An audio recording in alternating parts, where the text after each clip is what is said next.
Okay. Um, so everyone, welcome to Archeo Viking.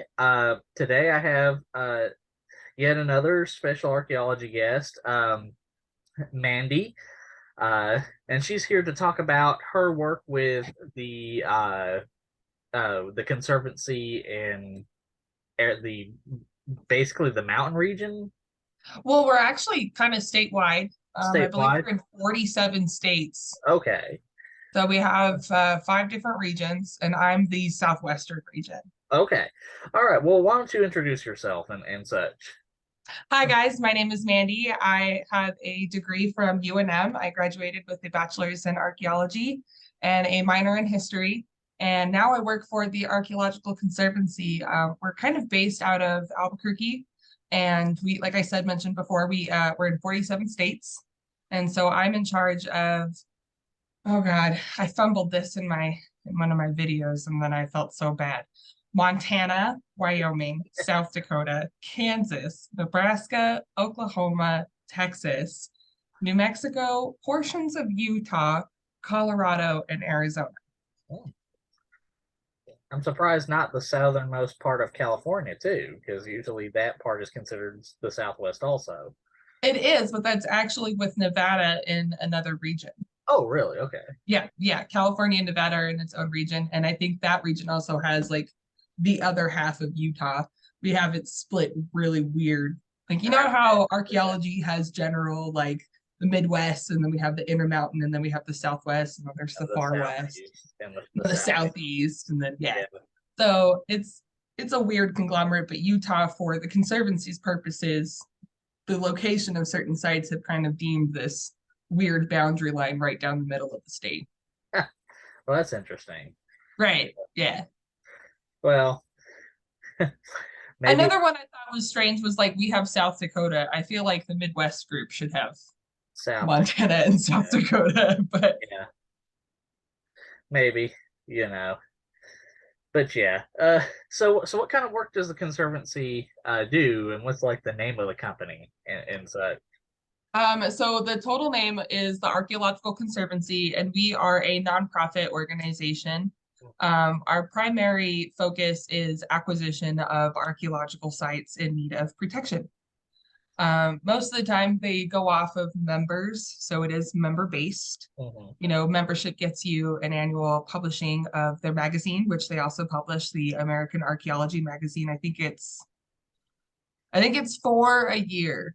So they do seasonal publishings Okay. and their main like focus is working with people in local communities to establish preservation, either programs or preserves of certain areas. Like we have Arroyo Hondo and San Jose de las Huertas out here, and Okay. those are really, really big. We have sites that are Chaco outliers that are owned by the Conservancy, and we work in partnership with a lot of other organizations like the Crow Canyon Archaeological Yeah. Center, Yeah. you know, Aware of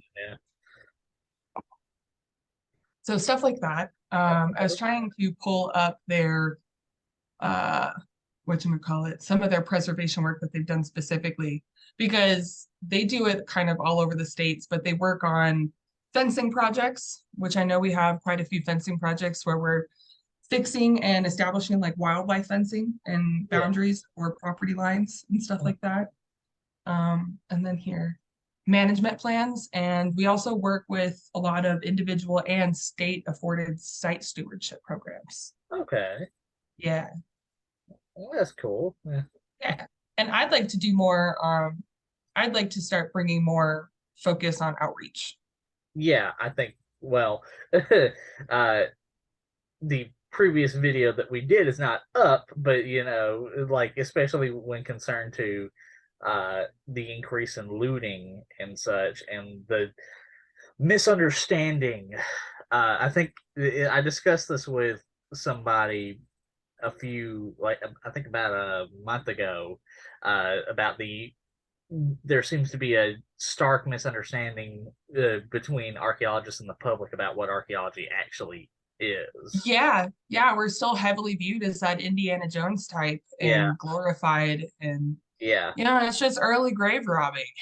yeah, yeah. Essentially, or you know, the how did they phrase it when I because it was a big thing that I can't get into overall, but like some of the phrases that people say are like uh like it's old anyway. Why care or things Or like his that. excuse of, Eh, these are so old, how can we figure Tell, out yeah, or came in and yeah, old these years?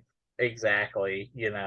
Like Yeah, who no. cares? Or it's like or for people who do it on their own property. Well, it's my property, which unfortunately right now they're right in a lot of states. That's how that works. Of course, a lot of archaeologists are actually trying to work to try and change that, but that's probably Right. going to be a long, hard, a long fight that's going to be long and hard and take some time.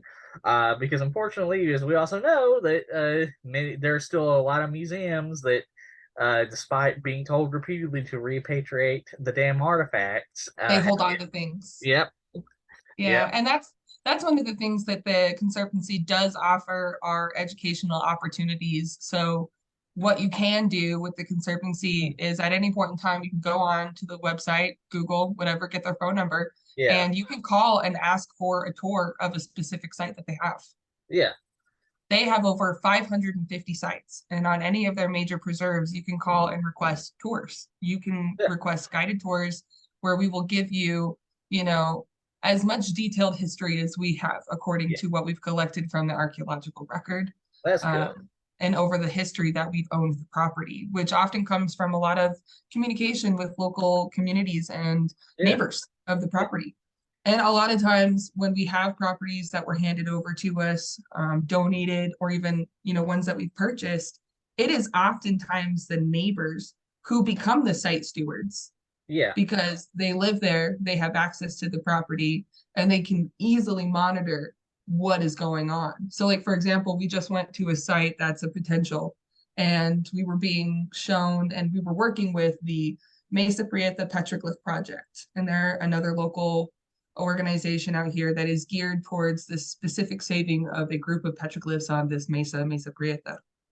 And they're extensive, mm, but what these people noticed is that people are going up and they are vandalizing them. They yeah, are attempting to steal them. And so you can see like portions where rock is missing and it's, like the superimposed petroglyphs that have been there and are probably archaic and now have the more recent petroglyphs on it are missing parts of their face because people were going and yeah, chipping away details of the petroglyph to take. There was one that if you're familiar with Southwestern culture in any way, they have a serpent-like figure that has two little horns, and they're kind of shaped like this, and they're that's called Vanus. okay. Well, that's interesting. Well, which really, I mean, horned serpents are uh, a transcontinental Native American thing. Yeah, Like in my father's culture, my father is actually of Cherokee descent. I know that's always a loaded term to bring up, but he actually is uh, not Cherokee princess. It's a we yeah, actually can trace it back. But anyways, but yeah, in the Cherokee culture, you got the Uctanon, and you've got I think in the Pacific Northwest is like the idea of the Thunderbird fighting the horned serpent. So it's like very endemic across uh yeah. North America. So It is. It is one of those where you can like, oh, okay, I've seen this multiple times. I'm yeah, trying to see if I could pull it up so that way I could show you guys what it looked like. yeah. And then also it's very similar to the hero twin myth that's also transcontinental as well. So Yeah. or legend, you know. So Let's see if I can. Oh, just kidding. It won't let me. It says you've disabled it. Well, basically it looks like a snake, but most of the time you'll see them have like a little prong, yeah, which could be like their tongue. I try not to interpret when I'm out in the field because it's not my job. yeah, But it does have the obvious horns, which you can see, which will differentiate it from a snake, basically. And they yeah, have different meaning across the yeah, pueblos, but they are very spiritual, right? So you'll have that, and it was on is on the face of this giant rock, and it's like way the fuck up there, right? It's Yeah. way up there. And you see this exposed, really white portion of the rock. So it's very newly exposed because the rest of this is heavily patinaed and they're all like basalt style rocks around it, right? Right. And we get down to the bottom, and the chunk that was up there is now at the bottom. And it's Uh, this boulder piece that's like this big. And it literally looks like they chipped it away. They got it all the way down to the bottom and they probably just let it tumble. And then they were like, this is too heavy. We don't want it. yeah. And they just left it there. And then later on another site visit I went to, we went to one it's already like a national monument. And I'm pretty sure somebody was telling me it was a matter of something on the news out here Yeah. locally where Yeah. somebody had gone and they had vandalized it. Yeah. And so now there's spray paint. There was a Nazi symbol of the swastika, which does historically also have Native American heritage, but I doubt that was the implication here. I don't know. Yeah. Yeah. Um, there was obvious defacing of spray paint over petroglyphs, Yeah. and it was quite sad because that stuff is irreplaceable. You know, Yeah. the type of spray paint, you can't just go in there with a hard scrub brush and hope that you're not going to ruin Yeah. the rock and Exactly. or damage the petroglyph underneath it. Yeah. I remember seeing that in the news, and unfortunately, up here in Georgia, in Blue Ridge, Track Rock Gap, a site, a petroglyph site that is like important to both the Muskogee and the Cherokee, uh, was also vandalized. Was it? Yeah, I think back in 2020, I think is when that happened, which is unfortunate. They Right. did go in to restore it, and I haven't been up there to see it. I've actually never been to it.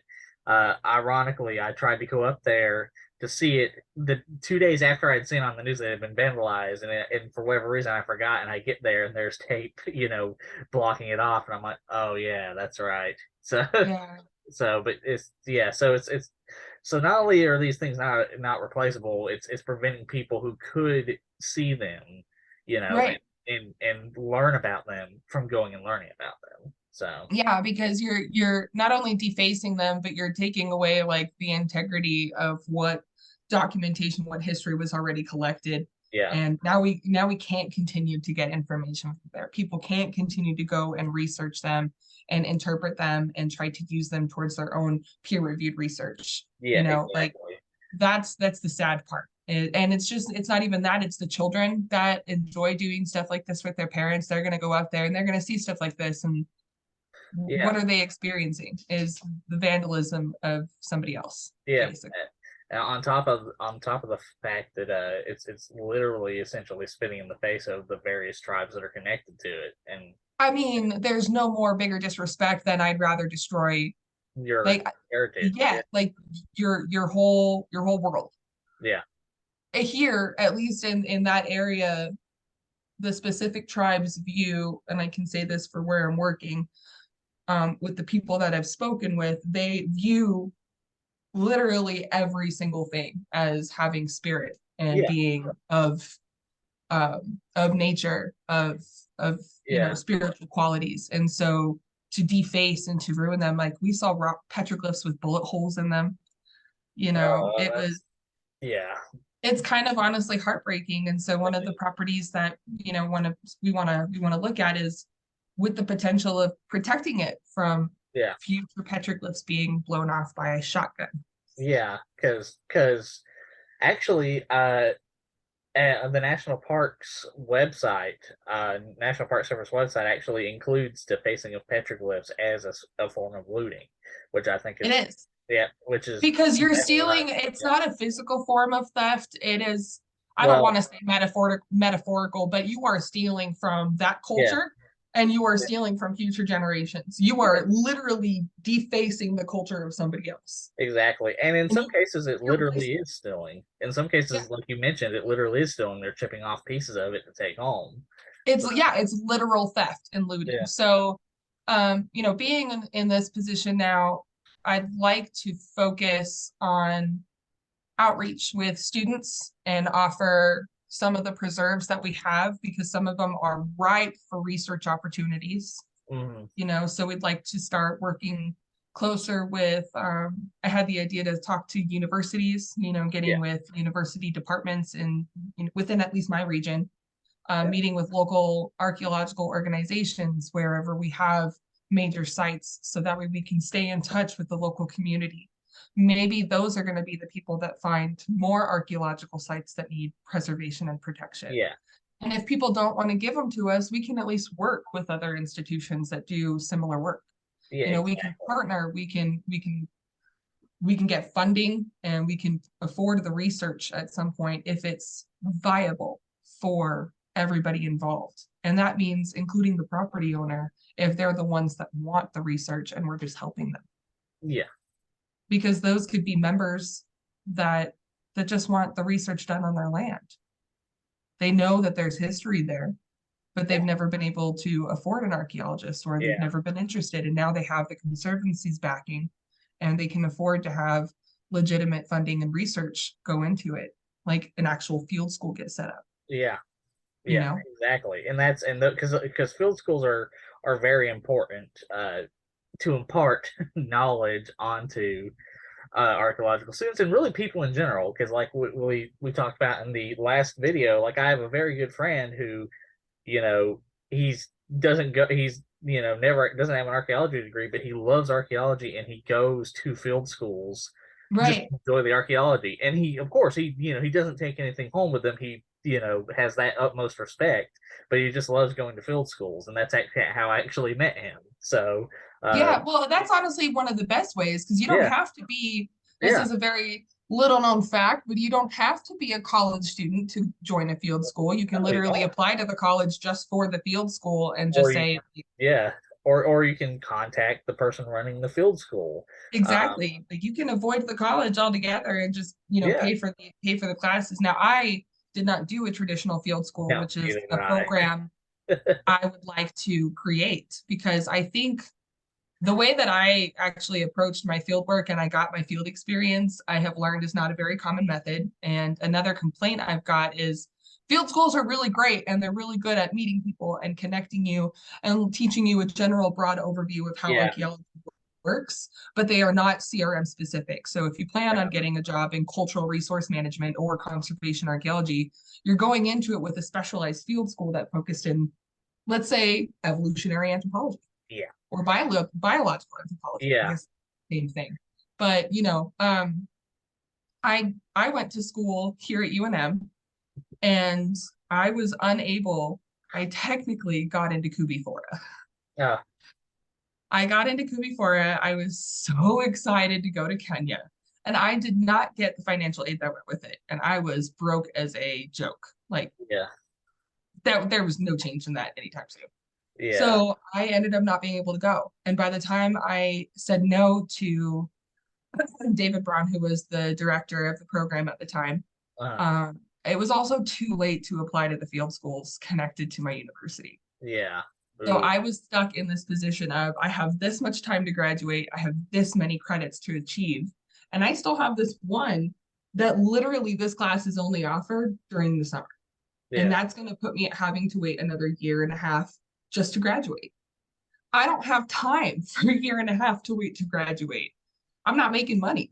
yeah, So I went to my advisor and I was like, we need to come up with a plan because I am not staying here for another year and a half and you're yeah, going to help me and we're going to do this and I'm going to graduate. yeah, And so he was like, okay, well, don't you have a work study? And I had fortunately been a work study at the Contract Office of Archaeology, which is oh, connected to, okay, and I was just volunteering at the time, but I had made some really good friends there. yeah, And in one of my archaeology classes, I had a professor who I was able to talk to, and we set up basically an agreement where I created an independent study and mhm, I signed up for an independent study course and I volunteered with the Office of Contract Archaeology mm, for so many weeks on a survey that they had. And I signed a form that validated I was a student volunteer. And I was able to go out and I was introduced to the Park Service personnel that guided us through the park area we were going to be surveying first, and it was the Sankoe Caves in Bandelier. Oh, okay.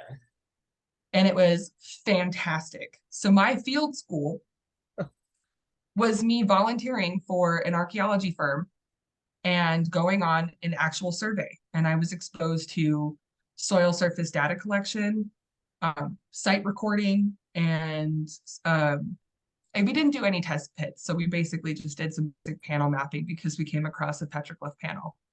Okay, that's cool. So it was legitimate CRM work. Yeah. And at the end of it, I wrote a report, I submitted it to the professor. Boom, I got my field school credit. Yeah, that's good. That's good. And that's an option. I Yeah. didn't know that was an option, but it is an option. And I'd like to make it an option for other Yeah. people who might be struggling with the same issue. Field Yeah. schools are expensive. Yeah, they are. And like I would just go to field schools, any field school I can for like a week or a few days and get as much experience as I can. So I have a lot of experience from doing that. And I did go to a field school in Mongolia. It was expensive. Uh, because How was that? oh I enjoyed it. There were some things that are anyways. Uh but I thoroughly enjoyed it, and it's where I'm. So it's what I'm, because I've applied to graduate schools, and that's what I want to go into is Mongolian archaeology. Though my one of my mentors, he's a Maya archaeologist, but because field schools to Belize are often very expensive. He offers a local field school to his students here in Georgia, so I'll probably end up doing something like that. And he's not the only one who's done that. I did a field school with an individual who's like a Mediterranean archaeologist who specializes in the Phoenicians, but he's also got a local Wow. field school here in Northwest Georgia. So that's probably what I'm gonna end up doing. But yeah, that's what I did. I got a whole bunch of experience doing that, and went to Mongolia. It was already wanting to do Mongolian archaeology, and it helped me sort of decide what I sort of want to do my graduate work on. So yeah. Yeah.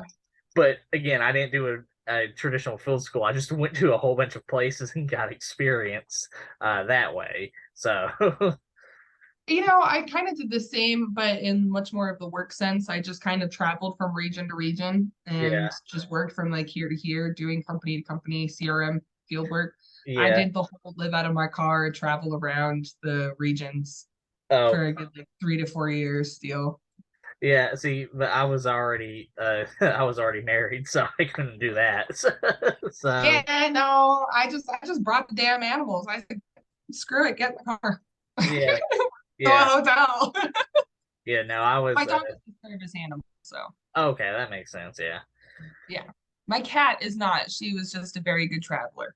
Yeah, but yeah, no, I was already married for that, so I can't do that. So, but yeah, but yeah, I think that's a good idea. I think that's important because, I mean, there was that recent paper that talked about, like very recent paper that talked about how archaeology is one of the growing fields in the next 10 years, and that's why we need CRM archaeology specifically, and that's why we need more CRM trained archaeologists, and we need more CRM trained archaeologists with PhDs and master's degrees to be the leads also. So Did you read the follow-up article that came out not too long ago? And I'm pulling it up now because I wanna make sure that I talk about it no, accurately. I didn't read the follow-up article to that. No. So I think it was published most recently, like it just came out. Okay. And I saw the article on Eureka Alert, actually. Okay. Okay. Oh, we're doing it again. Yeah. Well, it's just, yeah, turn off your camera and turn it back on. Yeah, there you go. It just wants to be finicky today. Yeah. It's called A Precarious Future: Reflections from a Survey of Early Career Researchers in Archaeology.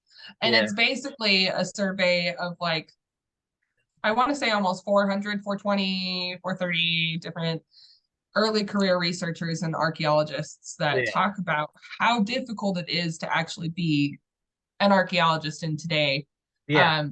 specifically like the obstacles it mentions were from women, unstable employment to Yeah. inequitable practices and a chronic lack of support. I have not had health insurance I for like yeah. 10 years. Yeah, I've never had health insurance, No, unfortunately. I this think is the first company I've yeah, ever worked with that's ever given me benefits. yeah, I think And same here with the company I'm working at. It's the first company that's done that. Um, yeah, so yeah, and that's part of it too. Uh, and then there's also the another one of my mentors who's he's real big on trying to get the whole like that meme everyone sees like like I drink and I know things meme, and it's like trying to get the whole frat boy party mentality out right. We're all of it. stoners and alcoholics and stuff. Yeah, and Yeah. such. I mean, because I'm sober, I don't partake in that. I used to, but I'm not anymore, and It's just not the main image of every like you talk to modern day archaeologists and most of us are like, yeah, I like to paint and I have a yeah. garden. And Like I'm most of them a would be like, I have kids. Yeah, I have kids. I'm a massive nerd here. Right, yeah. Like I Several know of my quite a few friends. of us that play Yeah, various games yeah. of different kinds, A or friend, a are friend in of different mine. online communities. Yeah, So, a friend of mine's favorite hobby is to build models of Gundams. So oh, that's cool. yeah, yeah, and things like that. So it's like yeah, and I've I mean, I been like to to make yeah, soaps in my yeah, spare time. I love doing candle making and perfume making yeah. and shit. I even figured out how to make my own laundry detergent because I got bored one day. So, Yeah, and unfortunately, there are a lot of field schools that actually have that mentality where you're where they have a lot of party things, and the people who don't want to participate tend to not be treated as well as the people who can succumb to peer pressure. There was actually a news article about in like an archaeology like related yeah, thing talking about that. really. Yeah, I I would have to hunt it down, but yeah, it's a big thing. Yeah, so it is a big thing, and I've run into it myself. Most of the time, the field schools will be like, okay, you can stay up however long you want, but be respectful for other people. But there was one in particular that was not like that, and they didn't listen. Uh, and I'm not going to mention anything else, so as not to stir the pot or anything like that. But it's a whole thing, and it does exist, and it's tends to clash with people who are like me who are older. I was in my late 20s. I just turned 30 last year. Going through school, and a lot of people are like 18 and 19 and Mm. sorry and 20. And very I don't miss those interactions. no, well, and then people also. This is another thing. The issue with people who join field schools, like if they go to the university and join field schools but they're not going for archaeology, which is a great thing because they can learn about it. But the other double-edged sword is they also don't always tend to care. There was a Yeah. film school I was at where with one of my mentors where like he specifically told me he's like, hey, don't throw away the brick in the unit we're working on. I want to map that. And I was like, okay, cool. And then I walk off for 5 or so minutes to use the bathroom, come back, and this kid, like an 18-year-old kid, 19-year-old kid, is like throwing away the bricks, and she had already thrown them all away. I was like, hey, Doctor such and such, said not to do this, and she's like, they're just rocks. And then that same field school where I found, because it was a historic home. It was like a historic home from like the 1840s into the early 1940s. It's still significant in Yeah, it was. No, no, so that's what I archaeological. was saying. But we found I was using that to give you, to sort of give you a background of what it was, and we found pieces of linoleum, which linoleum was invented in the 1840s, and Right. we weren't keeping it because it was just like it's linoleum. It's not really going to tell us much of anything. We'll put it in the bag, but it's not going to be that big of an issue. But one of them was like looking through the bag, and he's like, "What's this?" He comes across the linoleum. I'm like, "Oh yeah, that's linoleum." And he's like, "Well, it looks like plastic. I'm just gonna write plastic." I'm like, "No, it's No, linoleum. it's I already linoleum. discussed It's it a with." different Or, material entirely. yeah, I already discussed it with with Doctor Such and Such. He agreed, and he's like, "Well, I'm just gonna put plastic because linoleum wasn't invented back then." I'm like, "Yes, it was. My grandparents are from the '40s. I know that it was there back then, but whatever."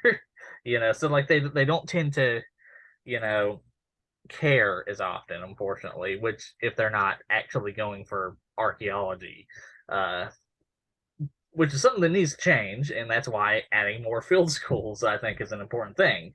So, Yeah, so it is an important thing, and I think that having field schools specifically, and I'm sure there are some because I have not gone to a field school traditionally. So maybe there are some that are focused on survey and site recording that I'm not yeah, aware of. But I feel like allowing students to have opportunities that yeah, are financially feasible in times where inflation is so incredibly high, like I didn't have to pay anything extra for my field school. You yeah, know what I'm saying? Like it was included in my college tuition cost because I had an independent study. So it was just a yeah, course for me. So I went with them in their work vehicles. It wasn't yeah. anything.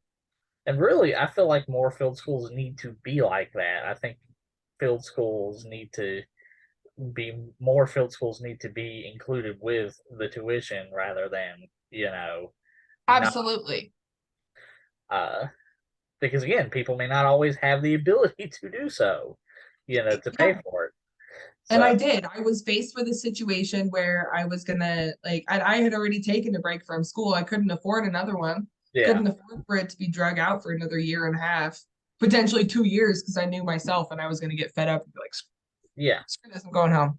So I was just like, I need to come up with something. And having had that experience and gotten a chance to talk with other archaeologists literally across 3 separate regions I've worked in, the story is the same. The consensus is the same everywhere, which is field school is expensive. Some of them are hard to get into, especially when you're specialized or you want to yeah, specialize in something and you don't have enough yeah, experience, or your application wasn't appealing enough, but you still want to be able to do practical, um, what are the terms now for it? Industrial, cultural resource, commercial yeah. archaeology, Commercial archaeology, yeah, whatever it is it's referred to. If you want to do cultural resource management in some way, yeah, having that experience is going to be vital. I yeah. mean, my first job was a staff archaeologist straight out of college, and I got hired right at the height of the pandemic, April Yeah. 2020. Oh wow, yeah, And then I worked for 6 to 8 months living out of a motel in North Dakota, Bowman, North Dakota, so middle of BFE. yeah, And there was like population, I don't remember, 400 in the town, maybe a little higher. I might be underestimating. But it was yeah, next to a couple ghost towns and a couple smaller towns. And we just lived out of our cars in our hotel. yeah. And So, that was my first field experience, was climbing Medicine Pole Hills. oh, okay, Yeah. yeah, yeah. So that's exactly, yeah. I definitely understand that.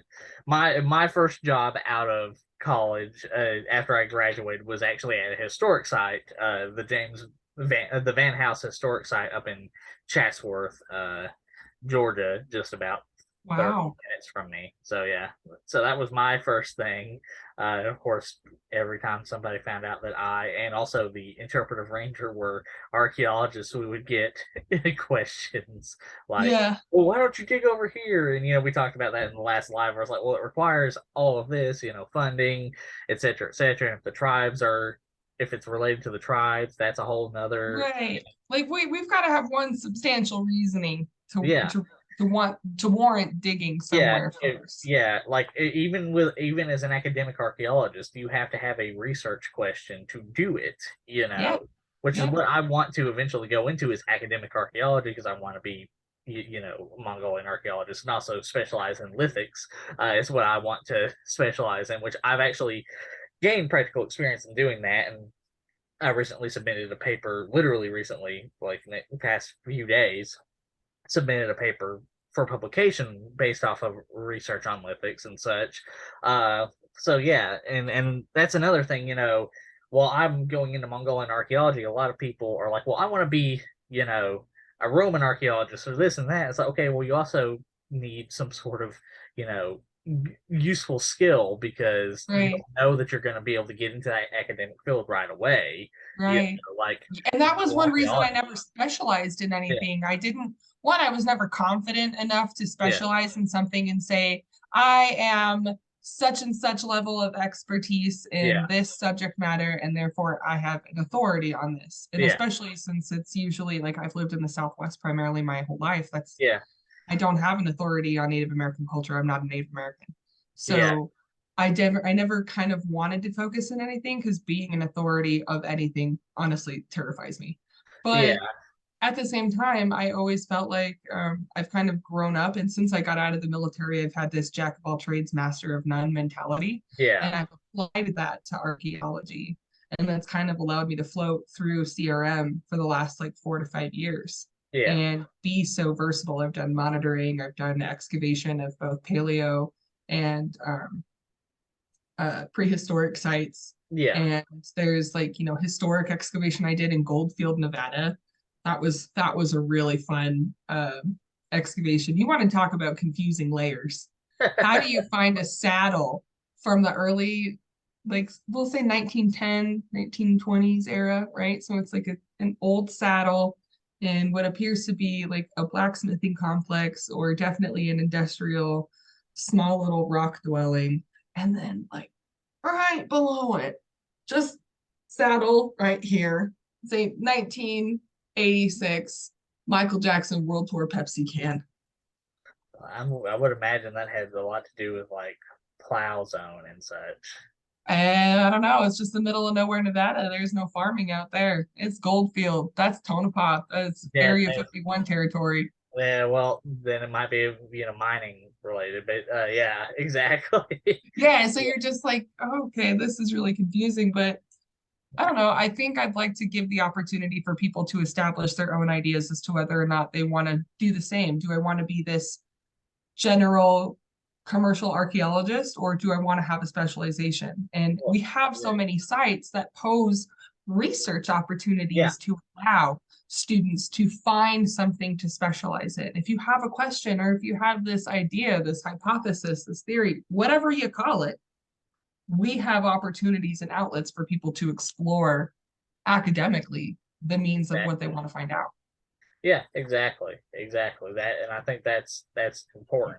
I think both are important because I've seen like people like, oh, experimental archaeology is the future of archaeology, or lidar is the future of archaeology. It's like no, they're all the future of archaeology because lidar is great, but it's not always. It could be a rock that you're picking up that looks like a structure or something like that. And experimental Right. archaeology, well, in order to do the experimental archaeology, you have to have had the original archaeology to begin with to find the stuff and things like that. So I think all is good. CRM work is good, and I think academic is good as well. It is. And we don't focus so much in physical ground breaking excavation. Actually, the Conservancy has, and from what I've been told, like I said, I'm still kind of new and learning a lot of this stuff, but Yeah, their primary focus is non-ground disturbing research. So a lot yeah, of it is LIDAR, geomagnetometry, photogrammetry, stuff like that, GPR, yeah, that allows them to subsurface do the analyzing without really doing a lot of disturbing. And then some people, like we have this one lady who was like, I have this plot of land, and I know that there's a lot of history here between my family owning it and the people who were here before. Please come excavate. yeah, So she's literally begging for work and research to be performed, and she would be a prime field school yeah, candidate, right? yeah, Because that would be a really good um, site recording and data collection field school.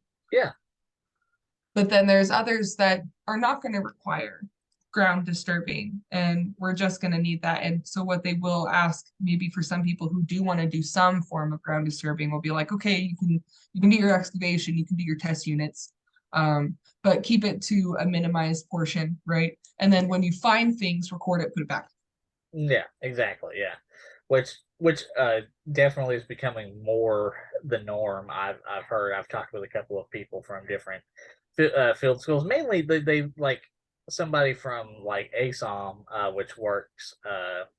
No, not ASOM, Atkins, from Atkins that works more like in Texas and such. So it seems to be more of a west southwest thing now, like what you're talking about, like putting the artifacts back in because um There's that's just so many out here. Like yeah, there's you can't you yeah, can't step 2 inches in New Mexico without stepping into a, you yeah, know, an area where it's full of flakes and pottery sherds. yeah.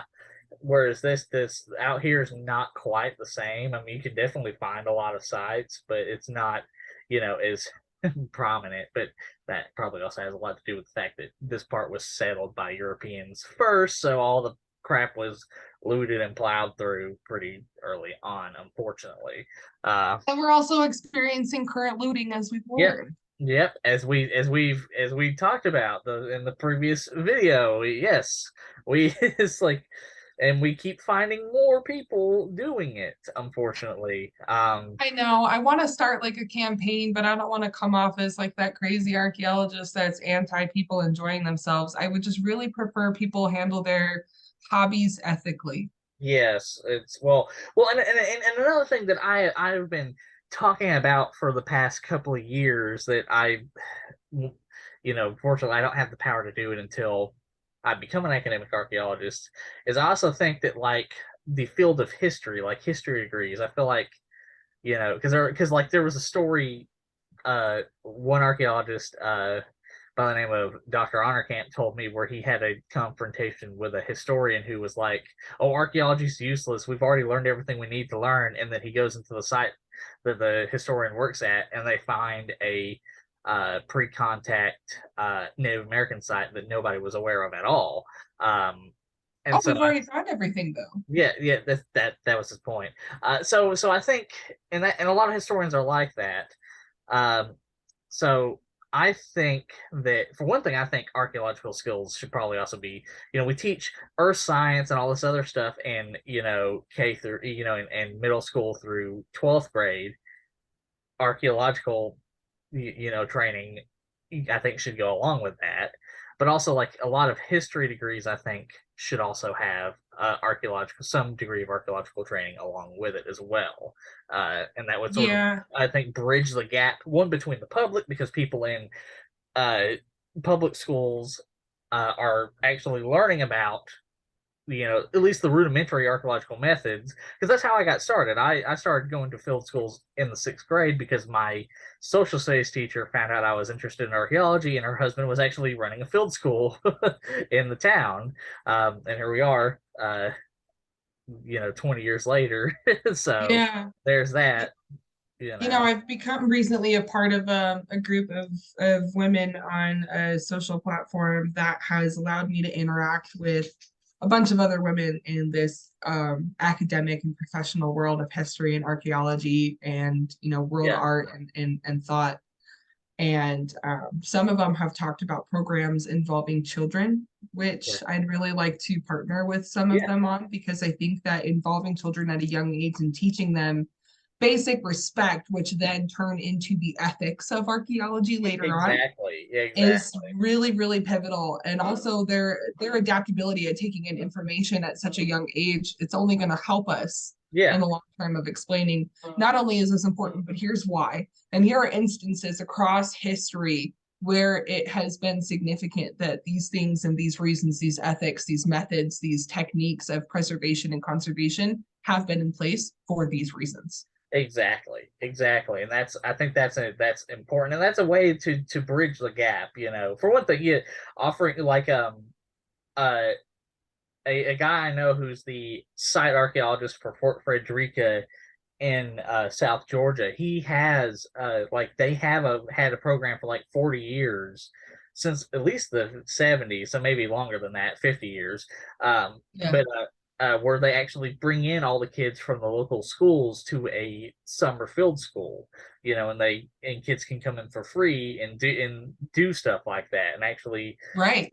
and he's been running that. He does that. He does that every summer. He brings kids in to do that, and I think that's important, and I think it needs to be more common because yeah, I had that experience too, but that hasn't happened, because my Right. mentor, the individual that I got introduced to in the sixth grade, he's has other projects he's been working on for the past decades, and also it began to become they were pulling so many artifacts out of that site, it began to become too expensive to keep Right. doing because they couldn't store it all.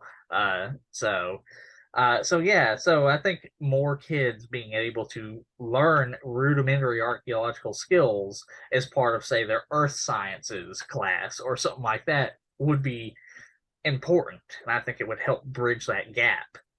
It would, because like here in the Southwest, we have a lot of Pueblo sites that are historical sites, national and state monuments. Yeah, Acoma, Salinas, Jemez. A lot of those have, like Jemez has its own specific hours, but I feel like Salinas is one of those that you can go, you can visit the park. It's going to have its own office, mhm, right? And you can go and pick up a little brochure and you can go and you can walk through the Pueblo. And one of the ideas that me and my director, who's also new, were discussing was the potential for some of the local schools to do field trips with us on some of those yeah, sites. They're not necessarily ours, but we'd like to promote this educational outlet yeah, for people and provide the means for it if we yeah, can like do some fundraising and stuff. And that mhm, means honestly just getting the public more involved. We've been told that like, go out there, travel as much as possible. So that also for me and my director, we interpreted that to mean also outreach. yeah, The more outreach we do, the more members we'll have, the more people who are aware of us that also then become aware of the educational and research yeah. opportunities that we could then provide and assist them with. Exactly, exactly, and I think that's important, and that's what my mentor does too, because he has a foundation, the Kusawati Foundation, and he reaches out to our local communities, the local counties, and has seminars and things like that, and it's important. It brings understanding to people, because if we actually have more people who understand rudimentary archaeology, we might have less looters than like the one we talked about in the last video who Yeah, it's totally, and I don't want to discourage people from going out and looking yeah, at stuff like the BLM and yeah, the Park Service and the Forest Service all have different versions of what they approve to be okay for what you can collect. That is in small amounts and for personal use and not for sale. Certain plants, as long as they're not on the endangered plant list. And that also includes minerals. You can collect certain fossil types. I think it's invertebrates, yeah, right? invertebrates and Yeah, you can yeah, collect invertebrate fossils in small, again, quantities for personal use and not for profit. yeah, or if That it's does something not like shark include bait, pottery. That doesn't include historic glass. yeah, That doesn't include metal artifacts that you find. That no, doesn't include the little cool gadget you found in the historic can dome. It doesn't include any of that stuff. Those are considered artifacts. yeah, And that's the line that needs to be addressed, I think, because people are like, oh, well, it's just this one. It's just this yeah, one. yeah, Nobody's going to know because it's just this one. yeah, No, and it's like that the context is important, right, like he's also on TikTok, Archeo Death. He talked about that where like in a book that he was that the book was called River Kings, about the Viking Age. He's like, yeah, in it the archaeologist, talks about the provenience of a glass bead and traces that provenience, was able to trace that provenience all the way to Gujarat, India, just off of that one bead, because of the right, context it was found in. If it had just been found without context, well, who knows? Was it Viking Age? Was it, right. yeah. So And for that comment to come across of like when he was endless search, when he was like, oh, well, we'll never know how much this is, and we'll never know what tribes were here and how old this pottery shirt yeah, is. And I'm like, dude, how can you, as an archaeology student, that's like well, number one. That's number one. What we're taught to do is typologies yeah. and chronologies. Yeah, tell me about it. Well, and it's like they're thousands of years old, but you're finding them with historical period, at least historic period, if not colonial period, European pottery. You know, like Right.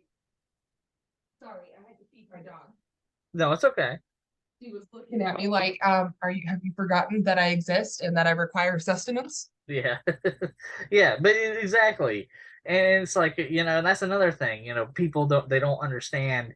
Not many people understand. Like the layers that go into it, and you have like each layer is a certain amount of old, and like I try like.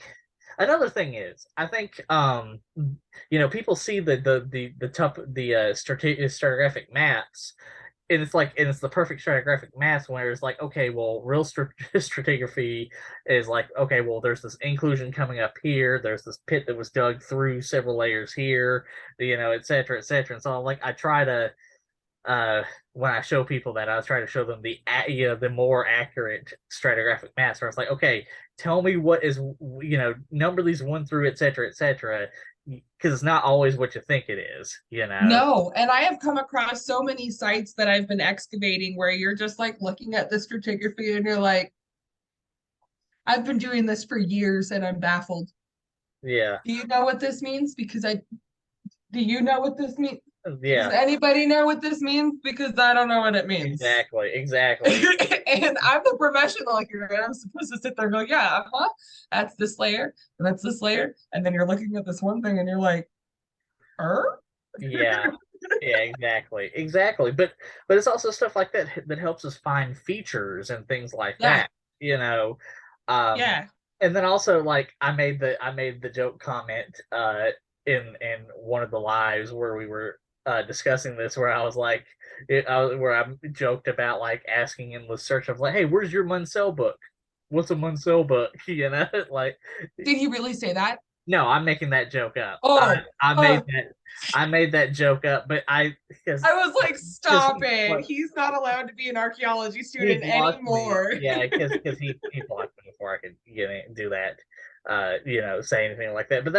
But you can tell he wasn't using one. He just bought a trowel, probably off of Home Depot, probably not from any of the like actual like sites where you get archaeology quality tools I'll from. be very honest with you. I'm lucky I have a Munsell simply for the fact of it came from an old field director of mine.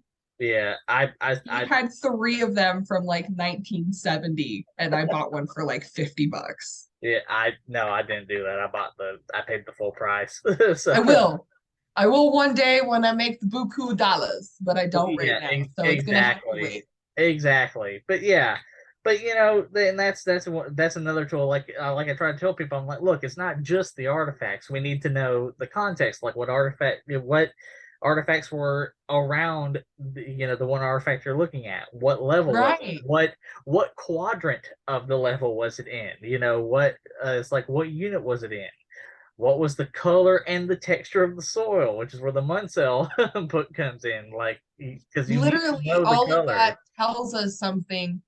Yeah, It doesn't mean much to the layperson, right? yeah, But to the trained eye, it's literally when I see really good field notes, yeah, I can visualize what they're telling me. yeah, I can see exactly. the environment, I can see the Hmm. landform, I can Yeah, kind of picture the plant life that they were viewing and a lot of the animals that they're seeing because their notes are so descriptive. So if you know how to do field work yeah, and you're trained again on appropriate field methods, not yeah, just the ethics, yeah, right? Then it allows for the translation of a really good, yeah. I don't want to call it a story, but it almost is because you It all, can yeah, it is. kind It's of his, yeah, picture yeah. what was happening. Yeah, exactly. And it won't be 100% accurate because you can never be 100% accurate with that, but you can get Oh, it good within. God, no. And I Yeah, have ADHD, so my imagination takes everything to the umpteenth degree. So yeah, but you can get it to pretty high degree of yeah, you can certainty. get a general understanding of what this person is trying to say, especially if you have like an imaginative or a creative mind. You can visualize things a little Yeah, subconsciously better. And like I think that that helps, especially once you've worked on certain landforms for so many years, or when you've done certain types of project, you kind of become attuned to the fine dinings of all of those specificities, you Yeah, know? exactly. So Yeah. yeah, there is that, and I think that that's important, which is, all goes back to that's why you need to do outreach. And I think that, Yeah, yeah, it kind of circles back. The more outreach we do, it doesn't just bring an awareness about the organization, but it brings an awareness of who to contact if you come in to yeah, contact the sites. Like, what if you have family members that have this land and they don't know what to do with it because it has archaeology and they don't want to just put it on the market because they know that it could possibly get destroyed or developed by some yeah, shitty rich housing development, yeah, you know? exactly, According to exactly, his girlfriend. So yeah, like we're an option. yeah, That's where we come into play is we can fix that problem for you. We can either help you find solutions, we can be the solution as to where you like donate it or we buy it from you. You know, those are where the agreements and the consultation, yeah, right? The consultation is primary. I can't begin to describe outreach and consultation go hand in hand. And I want to start, along with my boss, implementing and kind of coming up with like, you know, a formal tribal consultation program for yeah, us. yeah. I So that think way that, we can be yeah, as inclusive as possible. yeah, yeah, exactly, Yeah. exactly. Um, well, you know what? Actually, now I think about it, that website I mentioned, we could, something is our our archaeology group that we have formed. Yeah. We could go there and because you can offer courses there for free, and we could, offer, have videos on there of, some of the basics of archaeology and things like that, and the importance of certain laws and things like that for people to readily access that they don't have to go to an archaeology class to know about, which TikTok does that too, but Kind of, there's yeah. only so many 3 minutes videos that you can do in order to do that. I swear, I swear on the gods that I got a random message one day that said TikTok allowed 10-minute videos, and I have not been able to use Same that here, feature. same here, same here. I have yet to find it. I'm like, It okay. feels like a lie. It feels like TikTok is but the, lying to me. but then again, I don't have very many followers at the moment, so They're slowly growing. I didn't expect what I have, I'll be very honest. I didn't And expect what I it's not even from archaeology. They all followed me because of one of the videos I had pinned. And I'm very grateful, by all means. Please follow me for Yeah, archaeology stuff. yeah, But I didn't get those followers from that. yeah, exactly, exactly. And like it almost, like some videos do great and then some videos don't. Uh, No. Oh, good God, no. Like I just posted the one about the animal footprints and it totally flopped. yeah, there are My other several. one has like 4,000 plus likes. The other Yeah, one there's has several like, that flopped, and then there are a couple where I got a little spicy with a couple of individuals who will probably never even see the video. One of them is Gordon Ramsay because I'm hate Gordon Ramsay, but that's a whole thing that's unrelated to the video. But that's the whole thing is I've done a couple of you know very rarely, but a couple of shit talk videos where like they have so many followers and they're so popular and they're never gonna see yeah, uh but those don't do well anyway. But yeah, but and so TikTok isn't, I think TikTok helps, but I think maybe like that website I mentioned where you can put free courses on to teach people, possibly as an outreach source for, like, so you found an archaeological site and you don't know yeah, what to do, like, oh, right. here's proper archaeological methodologies, which you know, I would say if it wasn't for the fact that people were already going to field schools and universities to get better at looting, I would be more hesitant to teach that. But at this point, they're already doing that. So we might as well put that information out there for people to better understand. Like, here's how you actually understand stratigraphy, and here's like Right. things like that. You know, Yeah, and let's make it clear, like not everybody is going to field schools no, to learn how to loot, but no, we of are course not. seeing an increasingly alarmingly larger amount of people nowadays that are similar to Endless Search, where they are archaeology students, archaeology affiliated, Yeah, retired archaeologists, as one of technologists. them, one of our friends in I, the group so I kindly posted. and I still, like I told her, I question whether or not he actually is, but he also could be from that older generation. Like if he's retired, he's in his anywhere between his 60s and 70s and Which 80s. are also the same generation of people who are archaeologists for the sake of being it because they've been doing that for 30 to 40 plus years, right? They Yeah, don't actually technically have the physical graduate degree because back then they had already been into it. So they're kind of grandfathered into the yeah, field. They're exactly. seen as professionals, they're viewed as, Yeah, official opinion and the voices of certain um, you know, yeah, authorities, but they're not they're not the same anymore once they've kind of stepped back and they've kind of relinquished it. And then you see them doing a lot of bottle hunting or a yeah, lot of insulator hunting or a exactly. lot of, like we've now seen battleground. Hunting, yes, Yes. And I which didn't is realize that doing that on battlegrounds was illegal. That attributes to my ignorance of working in the South. I've never done it. I was in the well, military in the South. Funny enough, yeah. I was in Georgia. Oh, funny. Yeah, what Fort Benning or Fort I was Fort Gordon, so I was Fort just Gordon? outside I Augusta. was, I was. That was the next one I was going to ask. Was for yeah. I am not military. I want to make that clear. I know of the forts, so I am not military at all. Uh, No, you it's know, okay. It's okay. Yeah, no, that was my exposure. Was I was in basic in South Carolina and AIT in Georgia. So when I heard about all of this and you guys were deeply disturbed, of course it made me disturbed because I see all of my mutuals, right? My mutuals are like, oh my God, this guy is looting. And I'm like, oh my God, looting is terrible. And then I find out it's on a battlefield and I'm like, that's actually awful. One, if you think about it, just the amount of death that happened on that field, it's just yeah, insanely disrespectful to every person, every yeah, culture, every memory in that exactly. area. But then to find out that he was going through and they're looking at historical maps Yeah, of historical campsites, which you have to think of are probably, if they're on historical maps, and they're probably already recorded. yeah, So then that means they're exactly. sites, Yeah, which exactly. means when you go and you're hunting and you take those, just they're really cool bullets that are Civil War era. But if you went to an old historic campsite, chances are people already know about it. Yeah, well, There's already been a recording yeah, there. There's probably a site number. yeah, exactly. Well, like my my grandmother, on my father's side, his mother, the house she owns is actually built on one of the campsites of Sherman's army as he was coming through Georgia. Uh, so yeah, right on top of where they camped.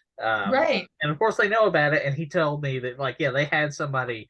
He had somebody because my dad lives with her, and he had somebody knock on their door, and he's like, "Hello," and they're like, "Yeah, can we go?" Because they know it's an old campsite. He's like, "Can we go?"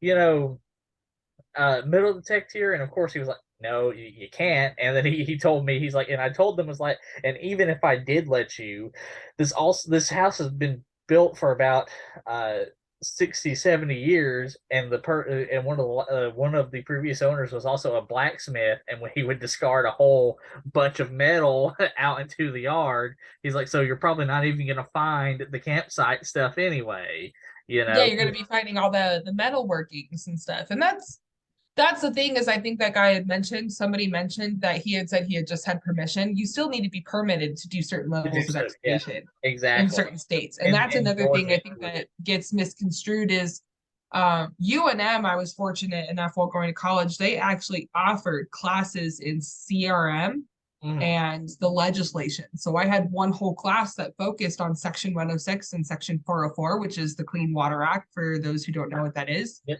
and ARPA and all kinds of stuff. Like we yeah, specialized in archaeological and NAGPRA yep, legislation. So we learned about everything. yeah, We basically had to write a faux EA, which yeah, is, those are exactly. long.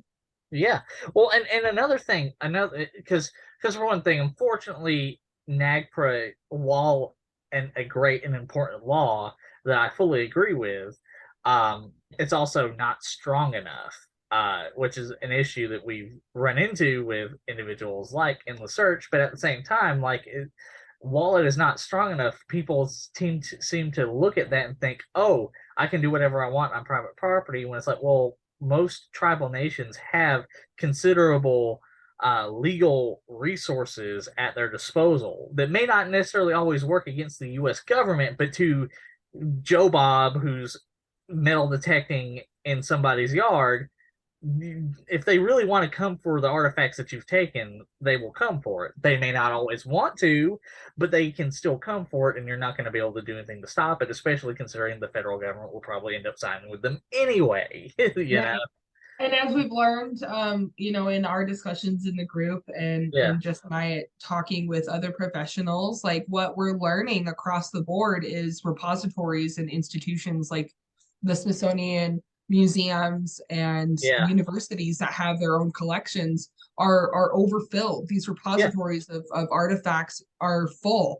In fact, people are going through some of them and then finding human remains. They're going, oh God, I didn't know these were here. What do we do with yeah, these? Well, the obvious answer is give them back, but there's no consultation done at the time. So yeah, now they're having to go back and redo all this research, yeah, or, reestablish those consultation connections. And then most of the time when they do, they're getting told by the tribes, put it back. We don't want it. Put it back.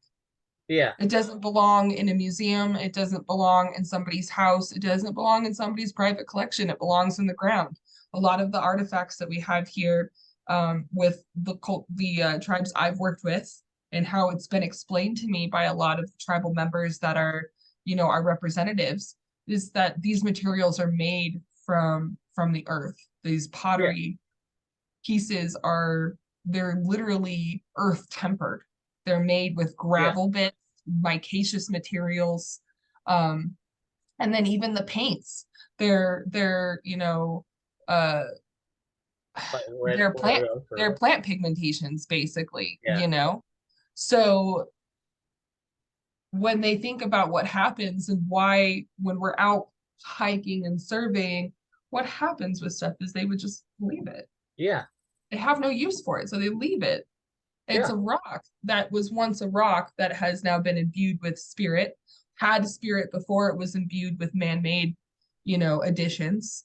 yeah, And the only way that they see the final use of it would be to give it back. yeah, exactly. And that falls in line with the Conservancy's view of the non-ground disturbing form of Yeah, research. and that's important. And also something else I wanted to touch on with the non-ground disturbing is some sites may not be safe to ground disturb. I mean, Absolutely. there's one site in I think Alabama where it has so much arsenic or something like content in the soil that like I talked with somebody who dug at that site and they're like, yeah, we had to wear hazmat suits and then to go all the way across the Pacific Ocean to China, the tomb of the first emperor of China. The story was always that like they could never prove this, but the story was always like that he made a large scale map of his domain and replicated the rivers with flowing mercury and things like that. Right. And of course, I was like, well, is that true or is that just hyperbole, from legends? Well, archaeologists went and they to the top of the burial mound, the burial pyramid, and they like stuck a thing in there and tested like the heavy metal content, and it was like a ridiculous amount of mercury in the soil that suggests that yeah, probably some version of that story is true, and it's such high mercury contents that they cannot dig. Like they would love to be able to dig and like see if he actually did create this map and everything, but it's like Yeah. that's not safe. Like you can dig up the terracotta army and things like that that are associated with it, but those aren't actually in the burial mound itself where the mercury content is. No, And and so they're just cursed. It's a different kind of safety factor, it's yeah. fine.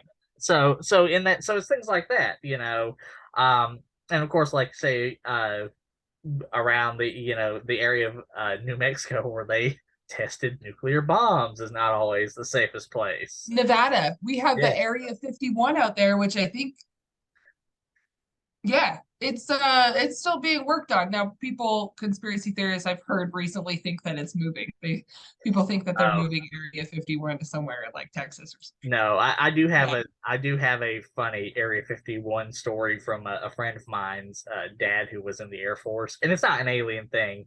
It was involving the stealth bomber back before. Now everyone knows about the stealth bomber, but back then you weren't Right. supposed It to was know. And he like unknown. and so he said he was like, yeah, I was a he's like I was like a corporal, or I forget his rank, whether it was a corporal or something of that regard, but he was like he was in the bay and he saw it, and turned to like a colonel. He's like, sir, what's that? And the colonel was like, you didn't see anything, did you, boy? And he's like, no, no, sir, I didn't. In fact, I remember you ordering me to go clean the latrines. And he went off and gave Right. himself latrine duty. He's like, yeah, he's like, because I did not want to disappear for seeing something top secret. Is like what he, Yeah. of Well, and course then now everyone knows, but yeah. there's other instances, like since you brought up safety, Yeah. like I would personally hate to survey in the area of like Centralia, Pennsylvania. Have you heard Yeah. about that? No, I have not actually.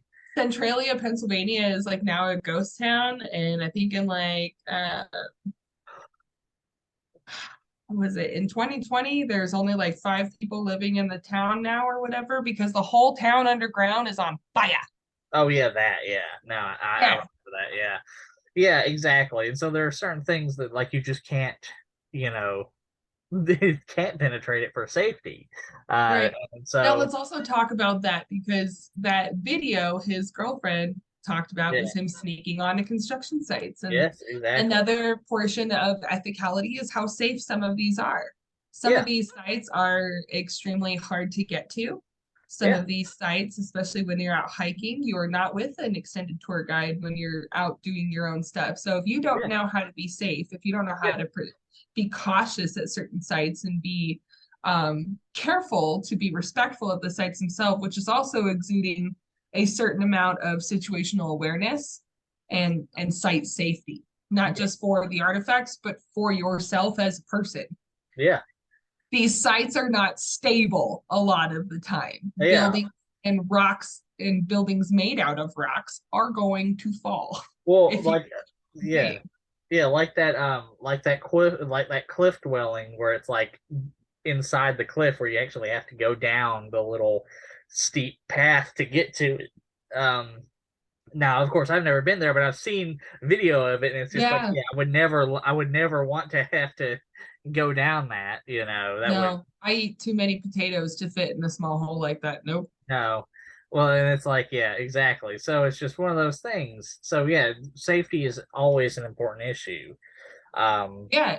And so most of the time, when you're doing public or commercial, industrial, archaeology, whatever it is you want to call it, yeah, I have had companies literally pay me to sit in front of my computer for 8 hours a day to do all of the safety OSHA certification required for me to be on a construction site.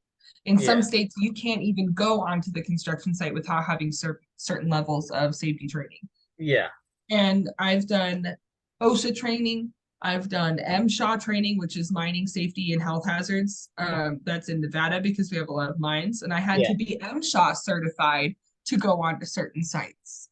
yeah. So this isn't just a thing where we like to go out and we like to dig and we like to set up holes and string ropes around them. Like this is methodical. There is a step, there is a process, there is a reason Yeah. for everything that we do. It is not just this infinite abundance of artifacts that we like to go look at in pictures. Yeah, exactly. Well, like with CRM work, like what I do, we have to wear reflective vests because a good chunk of time we're walking along highways, along a grid to take care of that. Now, of course, what we do here in the Southeast is different than what y'all do out west. We do shovel tests where it's like a little, between 15 to 40 or so centimeter hole.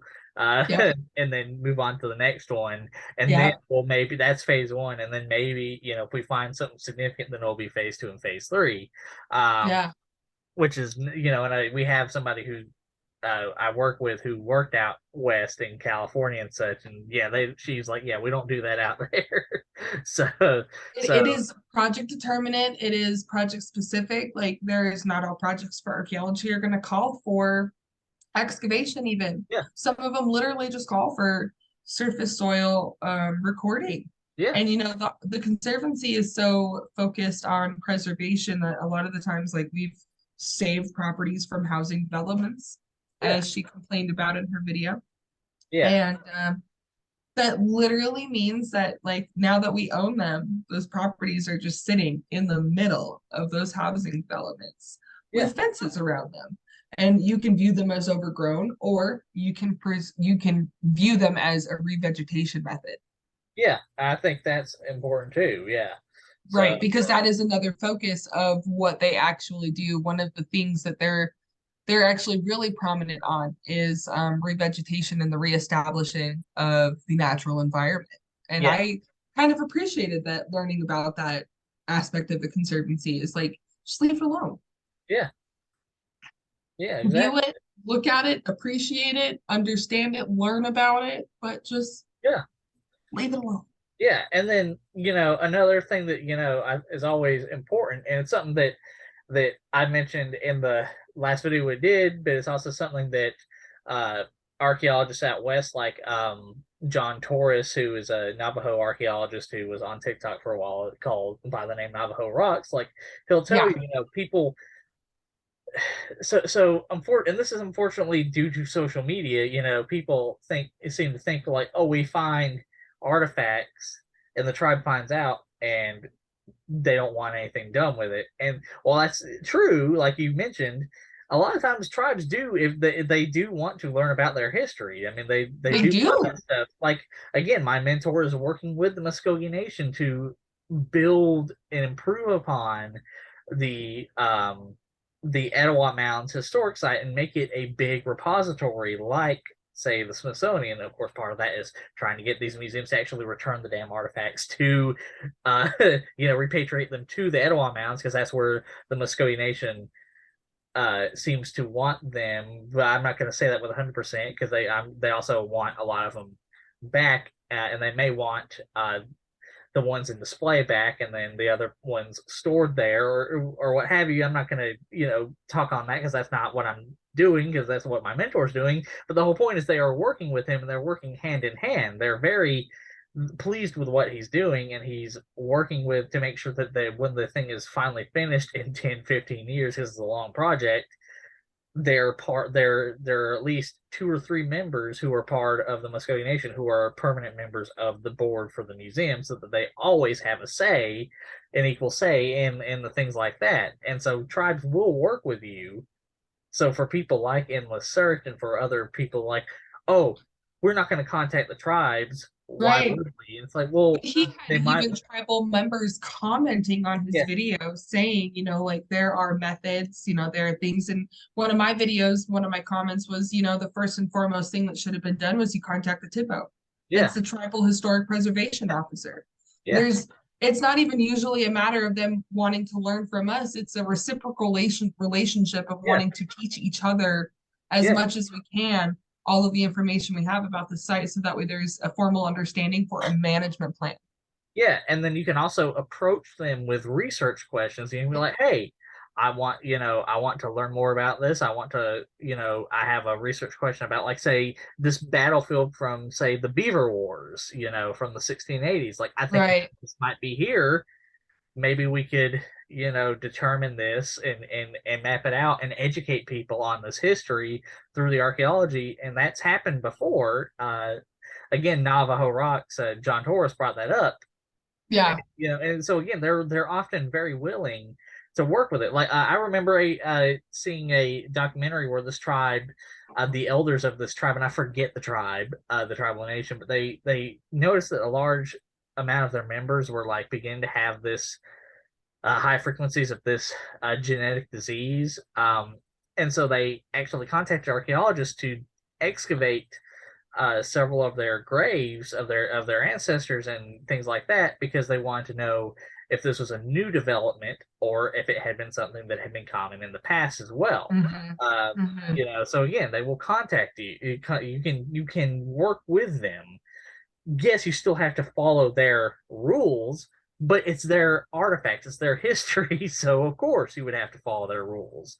Um, As you should. If yeah, you're as you should. Yeah, working in this field, you should want to yeah, be an active participant in consultation with not just tribal members, but community members, yeah, because it's oftentimes the community members who are most of the time natives of the area, yeah. of the land, of like their families have been there for forever.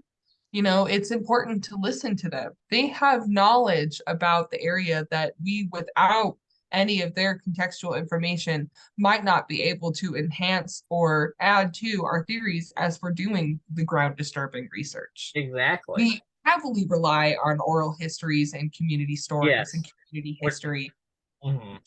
to put together with the contextual information we have to Yeah. create those chronologies he said were impossible to Which is create. which is another thing that I always like to touch upon. I'm so tired of hearing that very Eurocentric idea that oral histories are invalid histories because of everyone tries to pull out, oh, the telephone thing, you say No, one thing, it's like, okay, but that's not how that works. Like how I'm no, trying to tell because in people. fact, oral histories they're traditionally passed down. There is a storytelling method Yeah, of explaining these yeah, histories, which is what they are. They're not just stories, they are histories, they're histories. life lessons, they're Yeah, religious and spiritual experiences passed down. It's so much more than just a game of telephone. And exactly. And it worked, and this seems to be pretty common throughout all cultures, even like in early medieval Europe in certain regions that didn't have writing, where it would be like you have a specific person who is the designated storyteller,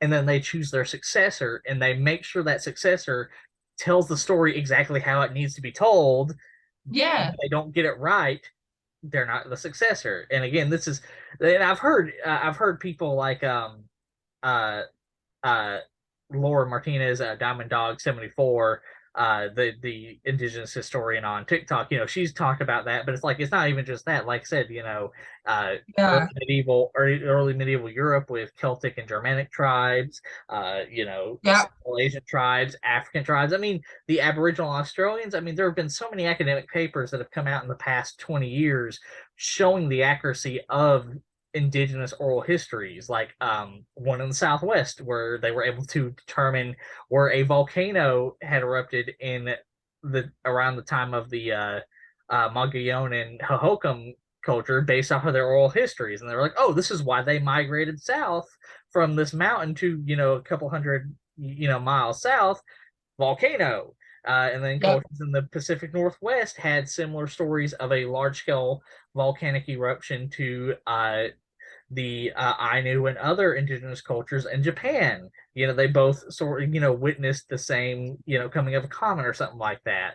yeah, Not world ending, but still, or the incredibly accurate Aboriginal Australian history that has been determined to be ridiculously accurate by tens of thousands of years, things like that. So there are so many evidences, of oral histories histories being being transcribed yeah, that accurately. accurately, yeah, exactly. And so and that's something, and I briefly thought about, like writing a paper about that, like trying to publish it, but then like in doing my research I saw so many papers doing that, I was like, oh, I don't need to do this, it's already been done. It's already been researched, yeah. Yeah, And I I'm mean, like, like, there's no problem with adding another voice to it, but when it comes to stuff like that, I think that's one of those reasons I've never wanted to specialize yeah. is what do I actually have to add to this Well, and topic? that's true too, and that's another thing, because there's the idea in academia, which despite people like Graham doesn't know what the fuck he's talking about, Hancock, claiming that archaeologists don't like to publish anything new, actually in academia, like history and archaeology and such, and other sciences, you're actually pushed to publish new things to come up Yeah. with, And especially it's graduate. terrifying because you're just like, if you publish it, you say one wrong thing that's hyper analyzed, you're just like, Yeah, and that's true too, but that doesn't bother me much. But oh, it terrifies me. at the It same terrifies me. time, it makes it difficult. like I was originally also because I have a huge interest in Northern European archaeology, but as I was like debating whether or not to go with that in Mongolian archaeology, and I was debating, well, what do I want to do with like, do I want to do this, research idea for my dissertation and such, or this one? And with the Northern European one, as I was going, I was finding more and more papers that were already talking about the stuff I had wanted to talk about, whereas in Mongolia not so much. There was some, but there's enough that were like, I mean, either way, I'm sure I could have done it, but the Mongolian one is the one I was already leaning to anyway. But it's the one that seems more like it would be had more opportunities, and that's another thing like that is there's are being pushed to produce something new when there's already a whole bunch of people producing something new. It can sometimes backfire. Yeah. Um, which also goes back onto, well, there's that, but you also need to, like, I want to also go into lithics, and I'm also trying to specialize in lithics, and I know somebody who I've friends with on and such, who's like a zooarchaeologist and things like that. And then my partner in a current research project that we've been working on, he's focusing on things like GIS and maps and things like that. So it's Hmm. like, so you can do both. So uh, Yeah, yeah. At one point, I was interested in doing GIS, and I think I was like, "Mm, no, I'm good," and I've somehow managed to dig my heels into writing, yeah, and I'd like to take it a little more seriously, which is a personal problem. So I yeah, just need to get my stuff together. and But that's true too. I've gotten into science writing a lot and I do articles for lab roots. And I kind of have found that to be a really good, since I have this existential fear of wanting to not be a master of anything, but I do like to write. So if I don't want to be a master of anything, what if I'm an informer? Yeah, So I feel like yeah, I'm doing a little bit of science reporting with it, and that kind of makes me feel good as I get to maybe not share specific archaeology stuff, but I share science news. yeah, and And I like that too. Yeah, yeah, that's that's a different form of outreach for me, is yeah, being able to write my articles and have people get them. And yeah. I Well, just, yeah, and then you could also like you could be like me and do YouTube videos. That's sort of my form of outreach too, talking about things like that as well. So, I've so honestly thought about doing it, especially doing like video versions of the articles I write about. So yeah, I that think that way would I be can good. go a little bit more in depth and share screenshots of some of the peer-reviewed articles that I'm using to reference a lot of the stuff, because I tag everything. Obviously, I cite my sources. Yeah, Archeo Wolf would be proud. And yeah, there's a I reason we cite our sources. We can get into that in a whole other video chat. yeah, that's yeah. I cite my in all of my videos. My sources are in alphabetical order, Chicago style citation. Uh, Well, I mean, aside from doing it professionally, I grew up with a mom who worked in a very male yeah, dominated field, and she was always asked to prove herself. So my yeah, mom kind of raised me with this: don't ever let anybody put you in a position where you have to prove yourself, come with the facts at hand. yeah, exactly. Which is also unfortunate.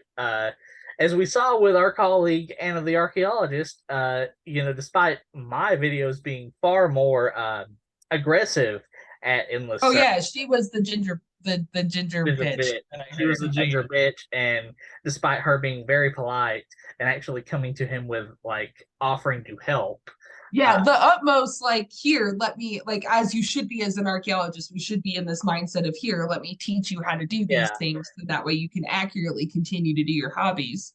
yeah, and I've had so much experience with people like that that I know they're usually not going to listen. Like when I worked at the Van House, like I actually had that happen where, um, I don't know if you've ever heard of that ridiculous idea that the Maya came up from Mexico into Georgia and were the people who founded the Mississippian mound sites and such. That's not true, but it's a common conspiracy theory. Uh, and like had somebody come up to me. First, I came up to my boss, who was also an archaeologist, and Yeah. they asked her like, "Well, what do you think about the Mayan blue?" No, wait, she told me they came up to her and he's like, because it was at the Van House, and he's like, "I know somebody up in yada yada county who could really educate you about the Cherokee." And she's like, "Oh, really?" And he's like, "Have you ever heard of the Mayan blue, which is a pigment, Maya blue pigment, that all of the ingredients for the pigment are in Mesoamerica where the Maya are from, but like the conspiracy Yep. says that they had to come up here to Georgia to get the stuff for the pigment, which is like not true. But then she told him like, no, that's not how that works. And then he comes to me next because I'm holding a lecture on the side I was researching, and he's like, well, what do you think about the Maya pigment? And I'm like, okay, well, and I knew what he was talking about. And I was like, okay, well, no, the Maya pigment is not from Georgia. Yes, we do have evidence of large scale tr transcontinental trading, a lot of evidence, including like distantly with the Maya. But just because trade with the Maya happened via like, and I explained it to him like, one guy gets it item here and then go, passes it on to the next guy and then to the next guy. That's not the same as the Maya coming up here. I was like, there is no evidence that the Maya have ever been up here. And then Right. he goes away from me to to my mentor, who's the Maya expert, who was also there, and he asked him. So it took two guys to explain the same thing that the woman also explained, and so that's still unfortunately a I problem. think I think Anna and another archaeologist have also made comments on this, and I don't know actually. I think the first one was just a scientist. I think she honestly has like a PhD or a master's in like chemistry or something Yeah, like that. And she was like, Hank Green has asked people to stop tagging him in videos of mostly women content creators who hold professional degrees and have yeah, been professional representatives of their fields for, yeah, decades for some of them, right? And to stop questioning female authority. yeah, Like exactly. it's not a thing, right? This isn't just because we're up here and we feel like we look pretty on camera. It's because we actually have some sustenance and sustainable knowledge on the topic of which we're talking about, we're It's, discussing. especially because fields like archaeology and paleontology and such are increasingly becoming women dominated fields, I mean, the amount of reading I do just to kind of sit here and educate myself on other stuff. Like, first of all, you guys are looking at my bookshelf. Second of all, this is a pile of books that are all archaeology. Like, this is Nature and Antiquities, a little history of archaeology, archaeology of fishing, creators, conquerors, and citizens. Like, I have nothing I but think archaeology. I think I see. Is it? Do I see Andrzejewski's lithics book in that batch? With Davey, I think I see because I have it too. But as it's in there. There's stuff in here. I have indigenous Paleolithic of the Western Hemisphere, yeah, like looting Spiro mounds. I yeah. have this one I actually just recently saw at a museum. I highly suggest, or it was Lost at a World. museum. It was at a couple site museums that I went to for some local national monuments. If you guys get a chance, this Yeah, is good stuff. yeah. Well, like I'm. See here if I can actually get this here. Let me turn off my. Your fancy little background there. Yeah. I feel like it's so important that people spend their time just educating themselves, and this stuff is out there. It's out there. Yeah. Exactly. Well, like this book that I've got right here, I'm reading right. Jeez. China West. Yeah, China Marches West. Yeah. Okay. Thick. See how thick this book is. I know. And I know, look, I get some of these books might be dry for some people, but they're actually They're so good. Yeah. so Yeah. informative. Because I like to read the books and actually get the information in because I have a Herculean amount of sources that I use for my videos, and I read, and to be fair, I don't read like necessarily read all of them because a lot of them I just like use Google Scholar to find, and I read the abstract to make sure that they're still in line with what I'm talking about. But Right. I do because I have like oftentimes like 30 different sources, and I don't always have the time to read them. But I like get thick books like that that I'll still have the pertinent information, you know, that I can educate myself on. I usually read two or three of those along with having those sources available to make sure, like, hey, look, here you go. Here are Yeah. the sources, you Yeah. know. I've kept a lot of books. I have, speaking of ancient Maya, I have one from college because I studied Mayan, ancient Mayan prehistory, Cool. in actually here at UNM. Oh, cool. Yeah. And that was a that was a wonderful series of lectures by a great professor who I believe is still teaching. And Yeah. I follow one of his I think she was a TA. No, she was definitely a grad student, so she wasn't just a TA, but she was amazing, basically. Yeah. And she helped me get my volunteer experience. And he wrote one of my letters of recommendation to get into Cookie Forest. So Yeah. highly suggest doing as much volunteer work in your laboratories Yes. on campus as possible. Yeah. Well, and I did for my bachelor's, I did it via online. So I had to go to field schools like locally. Yeah. But it was very good school. It was Arizona State University that I did my ASU is what I did my undergrad at. So So maybe what you, because now you've just given me an idea, is like an offering of research opportunities to online yeah, universities, there you go. Yeah. partnering with online universities and establishing a connection as a resource for research Yeah. opportunities in academia Yeah. for some of our Well, preserves. yeah, and then he said, for like you mentioned earlier, like trying to do that for at least your region.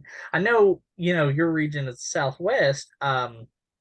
There You is a know, conservancy region that it, has a Georgia contact. I can put you in touch with her if you that would want. be great, but that's not what I was saying. But you keep that loaded because I would like actually like that. But what I was getting at is like, what if because I grew up in the Southeast, and so obviously I know doing a lot of field schools in the Southeast, I know a lot about. I'm no Right, expert. I don't want to anybody watching. I don't want anyone to assume I'm an expert. There are more qualified people by far. Like all of my mentors are far more qualified in southeastern archaeology than I am. But right. I do know a decent amount. But at the same time, like I'm trying to get out of it to go to Mongolian archaeology. But it's like so maybe think of it that way. Like, of course, I'm not trying to make you like step on the Georgia context or anyone's like toes, but like offer people like in other regions, like, hey, maybe you're interested in southwestern archaeology instead of southeastern. Yeah, I think it would be, Outreach that. and I think that that's how it could work because when we offer the tours, right, you could be Yeah. in any part of the country. You're going to have, there's hotel arrangements that are included in these tours. It's a big deal. Okay. So I feel like the program could be offered toward and geared towards online universities that would allow them to travel in a Yeah. sense, same as a field school, because when Yeah. you're in college and you're going to field schools, not everybody's going to those local ones. For Yeah. instance, the one I applied to, like I said, it was in Kenya. Okay. There's no way I was going to be able to pack up and drive a few states over, right? That Yeah. was that was a 10,000 plus dollar adventure I could not afford at the time. And Yeah. the local ones were still too expensive for me. Yeah. So, the fact that you focus on something very specific, but you went to an online university which didn't offer field schools, your methods of finding those were Googling what was available to you in areas Yeah. you wanted to study. Yeah, exactly. And I So, worked really hard to get to the Mongolia one, uh, and it's something that, I probably not that I'm probably going to be able to do again eventually, but I'm hoping like I'm in grad school and I can get, funding for that, right.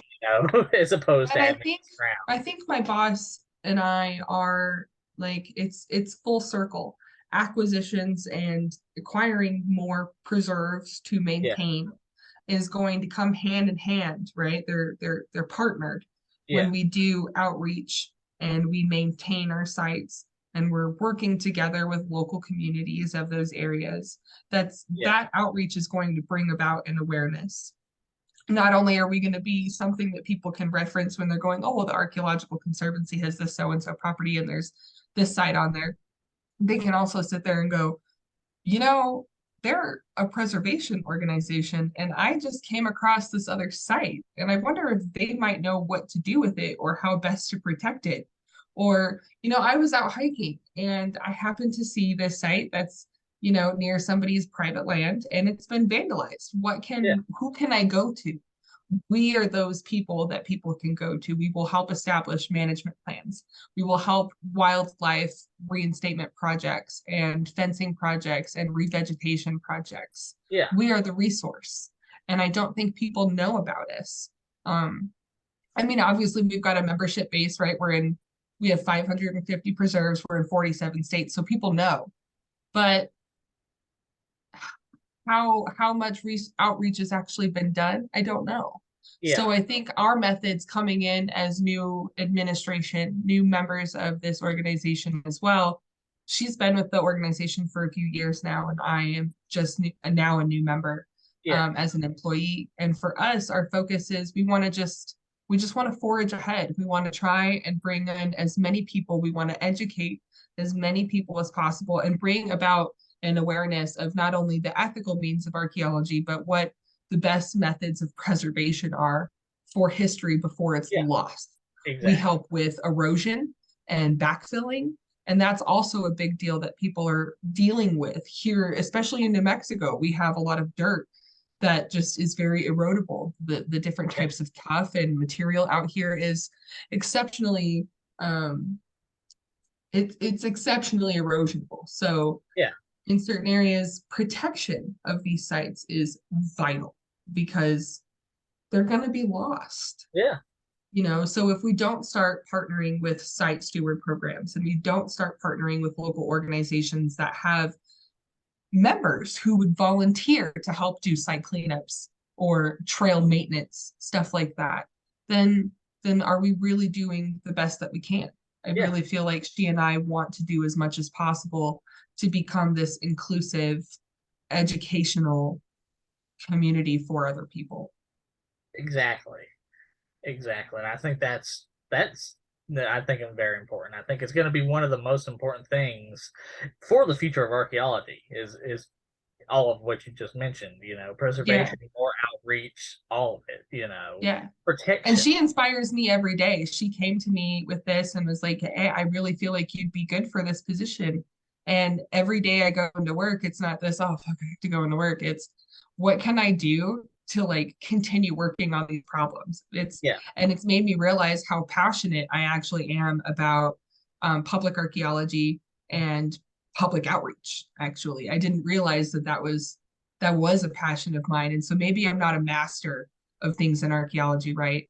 Maybe I can be a master, or I can begin to delve into the mastery of becoming, this public educational outlet for Well, people in archaeology in a and forum. you know what? And that may be something you can do your masters and such on instead of a masters in some field of archaeology, masters in science communication. Right. And that's if I decide to go to grad school. And Right that's true now, too.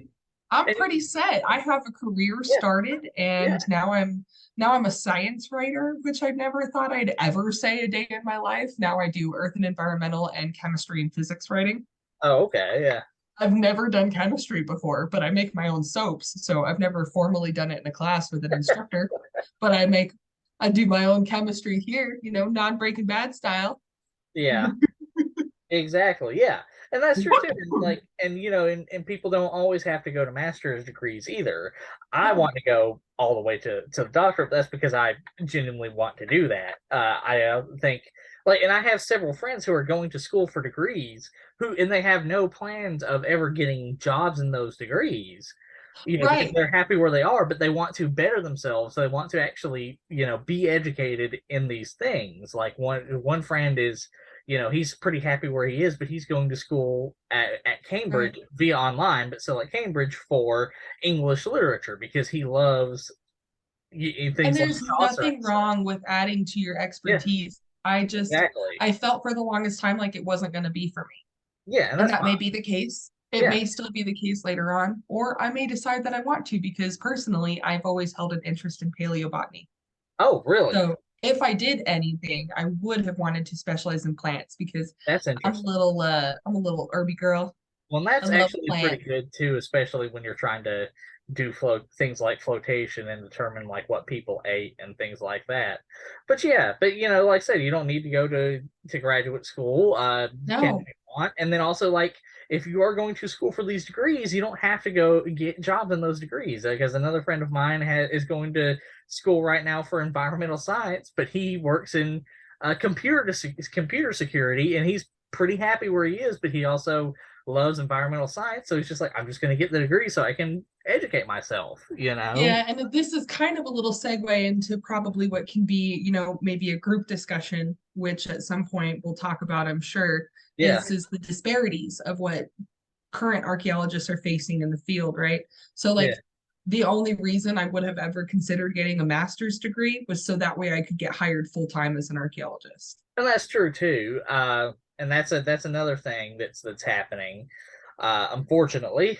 Um, Yeah, because I was going to be stuck doing project to project work with no health insurance, yeah, no nothing, basically working as much as possible for as little, not even the recognition, but at least the recognition within a company to receive PTO or yeah, consistent pay, exactly. So if I hadn't had found this job, let's be very honest, I would be continuing to work. And I had honestly given myself a time frame. I was going to get out of archaeology because it was not sustainable. Yeah, And and that's that's sad because I didn't want to go to graduate school. I still would not know what I would focus in if I went to graduate school. I yeah, would have no idea what to research, what my thesis would be. No, I couldn't even comprehend to you the beginnings of that process in my brain. yeah, The idea of going to grad school honestly was like, oh my God, I have to start this all over. And then like my school anxieties came back up. And so when I got offered this job, I was just like, hold on a second. I knew there was a way. I knew there was a way to be a professional. And didn't somebody just mention now that the requirements for becoming a registered professional archaeologist have been diminished to a bachelor's? Can we fact check that? yes, I think so. Yeah, I got because I got my job as a bachelor's. Currently working for archaeology field technician as an archaeology field technician. Um, I don't know about the project archaeologists or like the leads, but I know the field technicians, you can get it with a BA. Because I know you could be a registered archaeologist, but are you considered a professional archaeologist without the master's degree, which was the distinction between the two? So master's degree held the Yeah, I'm not RPA, sure of that. giving them the ability to be the field directors.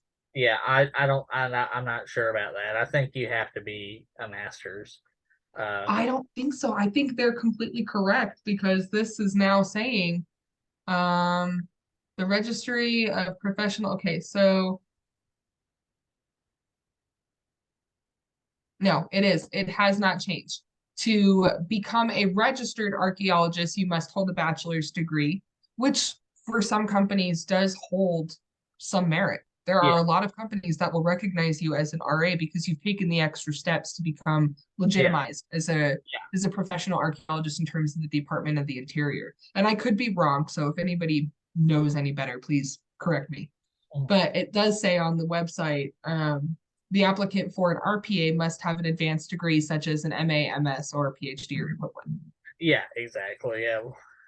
Now, what's equivalent? Because according to the US government on USA Jobs, 4 years field work and 4 years education is the equivalent of a master's degree. Ah, And that also is dependent and determinant upon what job you're applying for. yeah. I applied for an archaeologist with the Bureau of Waste Reclamation, Bureau of Water Reclamation in Las Vegas, Nevada, when I was living out there. And according to them, which was a USA Jobs application, it required just 4 years of education and 4 years field experience to equivalent a master's degree. Oh, okay. And so it, from my experience, has been job specific. Yeah, and that's true too, and that's certainly true too. I have not run into that, but that is interesting to hear and very true. And and the thing is, it's there are so many archaeology firms. It is a little difficult to get hired because I applied to a bunch before I finally got this job, and then of course, true to form, I get this job, and then a whole bunch of archaeology firms start contacting me asking if I want to interview for positions, and I'm like, well, I'm already have a position, but thank you. Right. Yeah, you And know. what you get when you're going into field work as an archaeologist, before I became a conservation archaeologist, basically, was you're getting a lot of these people who were like, well, what's on call? What does on call mean? because on-call in the archaeology fieldwork world is not the same as on-call in the corporate world. Yeah. On-call for archaeology means the company can at will call you for a predetermined project that has a set time frame. Yep. You will only work for that projected time frame. You will only be called out for that project and any other sequencing projects afterwards. Yeah. And then in between those project periods, employment and money and income, that's all up to you, baby boo. Yeah. On Yeah. call does not mean the same thing. So that's one of the deterrents for a lot of archaeologists right Yeah. now is, well, what does on call mean? Does that mean they pay me in between my field work?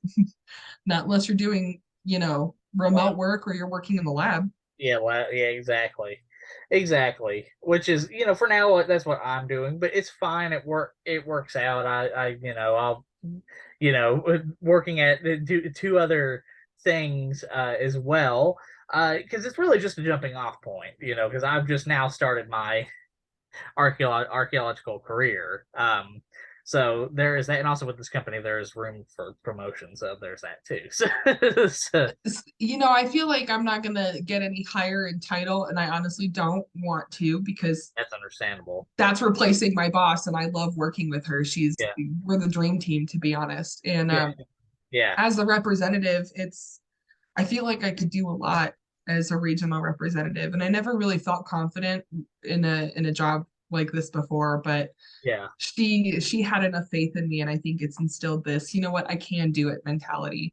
yeah, And I'm actually really looking forward to, and I've realized how passionate I am about outreach and archaeology in this. When I talk to people, and they could be strangers or friends, people are like, wow, I really see why you got into this because it really means a lot to you. And I'm like, it does. It really does. yeah, yeah. And I love archaeology, and I have genuine research interest, but I just love the field of archaeology. Like even things that are not my research interests, I love reading the articles about like what people find, and what I they think find just about the history. idea of learning about Yeah, history and then having the ability to yeah, preserve it and be a part of what protects history and yeah, provides it for future generations is like, yeah, in the grand scheme of things, it's such a big deal. And I don't think that that's fully conceptualized. yeah. I agree, and I fully agree. Um, and so yeah, I think more groups like your group, protecting sites is definitely good. And I think more Yeah. more outreach to the public so we get less people like endless search or things like that is good Yeah. too. And I'm not discouraging against these hobbies. No, no, I don't think we were in our group or in our no. attempts at, telling this person to stop. In fact, we would love people to get involved in archaeology, but if you're going to do it, Do it right? right. Do it right. Do Yeah, it like ethically, do it humanely, do it respectfully, and do it within full consultation of all parties of whom you are researching. yeah, exactly. You need to let the archaeologists know, and so which again is why we need more outreach with field schools, and field schools need to be more accessible. And really, we need to do away with all the ridiculous paywalls that a lot of journals have. That keep research academic papers away from people. Listen, the pay discrepancies are a whole different topic because that's not even a man versus woman problem. That is a regional issue. I Yeah, have worked in three different pay grades in three different regions, and I was qualified just the same in every single one of them. And in one area, I made $12 to $14 doing, minimal office yeah, archaeology work. And then when I actually made it as a staff archaeologist, my bare minimum was only $16 an hour. yeah, And that was in the Midwest. And yeah, then, I moved to the far west, and that's where, honestly, if you're going to do archaeology and you want to make money as a field worker, best advice, go to California. Like California has a lot of work. They have a lot of projects. There's a lot of work to be done in the Great Basin and Intermountain Region area in Idaho and Montana and Wyoming, in California, in Oregon, yeah, in the mountainous region area. Like, God, there's so much work in Reno and Tahoe. I did not realize. yeah. I've I'm that. from Nevada, and I didn't even know that the state had water up north because I had never been exposed to northern Nevada. So it was a whole learning experience just Yeah, going up there. And then I got to talk to archaeologists up there. And they're like, yeah, we have all kinds of stuff going on. Yeah. Come on out. Yeah, and and that's that's in the future. I have thought about that. Like I've discussed it with friends. I'm like, maybe that might be in the future a place that would be good to work at. But not right now. But yeah, that's exactly, so I'm well aware of all the archaeology that's going on there. And I have looked at, like, when I was applying to places, there were jobs in California and such that were open. And I'm just like, I don't want to have to move right now, though. you know, Well, and you can always reach out to them because what I think COVID proved for a is lot a of people yeah, is that being in the office is no longer a requirement when the work can be efficiently and effectively done at home.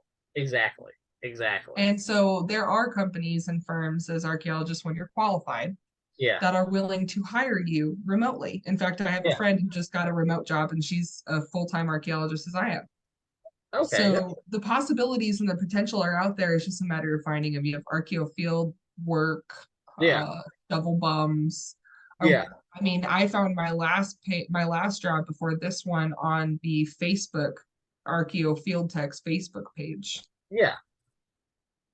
So So that's there's cool. Yeah, outlets and avenues for all types of employment. You just got to know. And I was fortunate enough that one of the firms I worked with out in California, I had a wonderful experience with them on multiple occasions.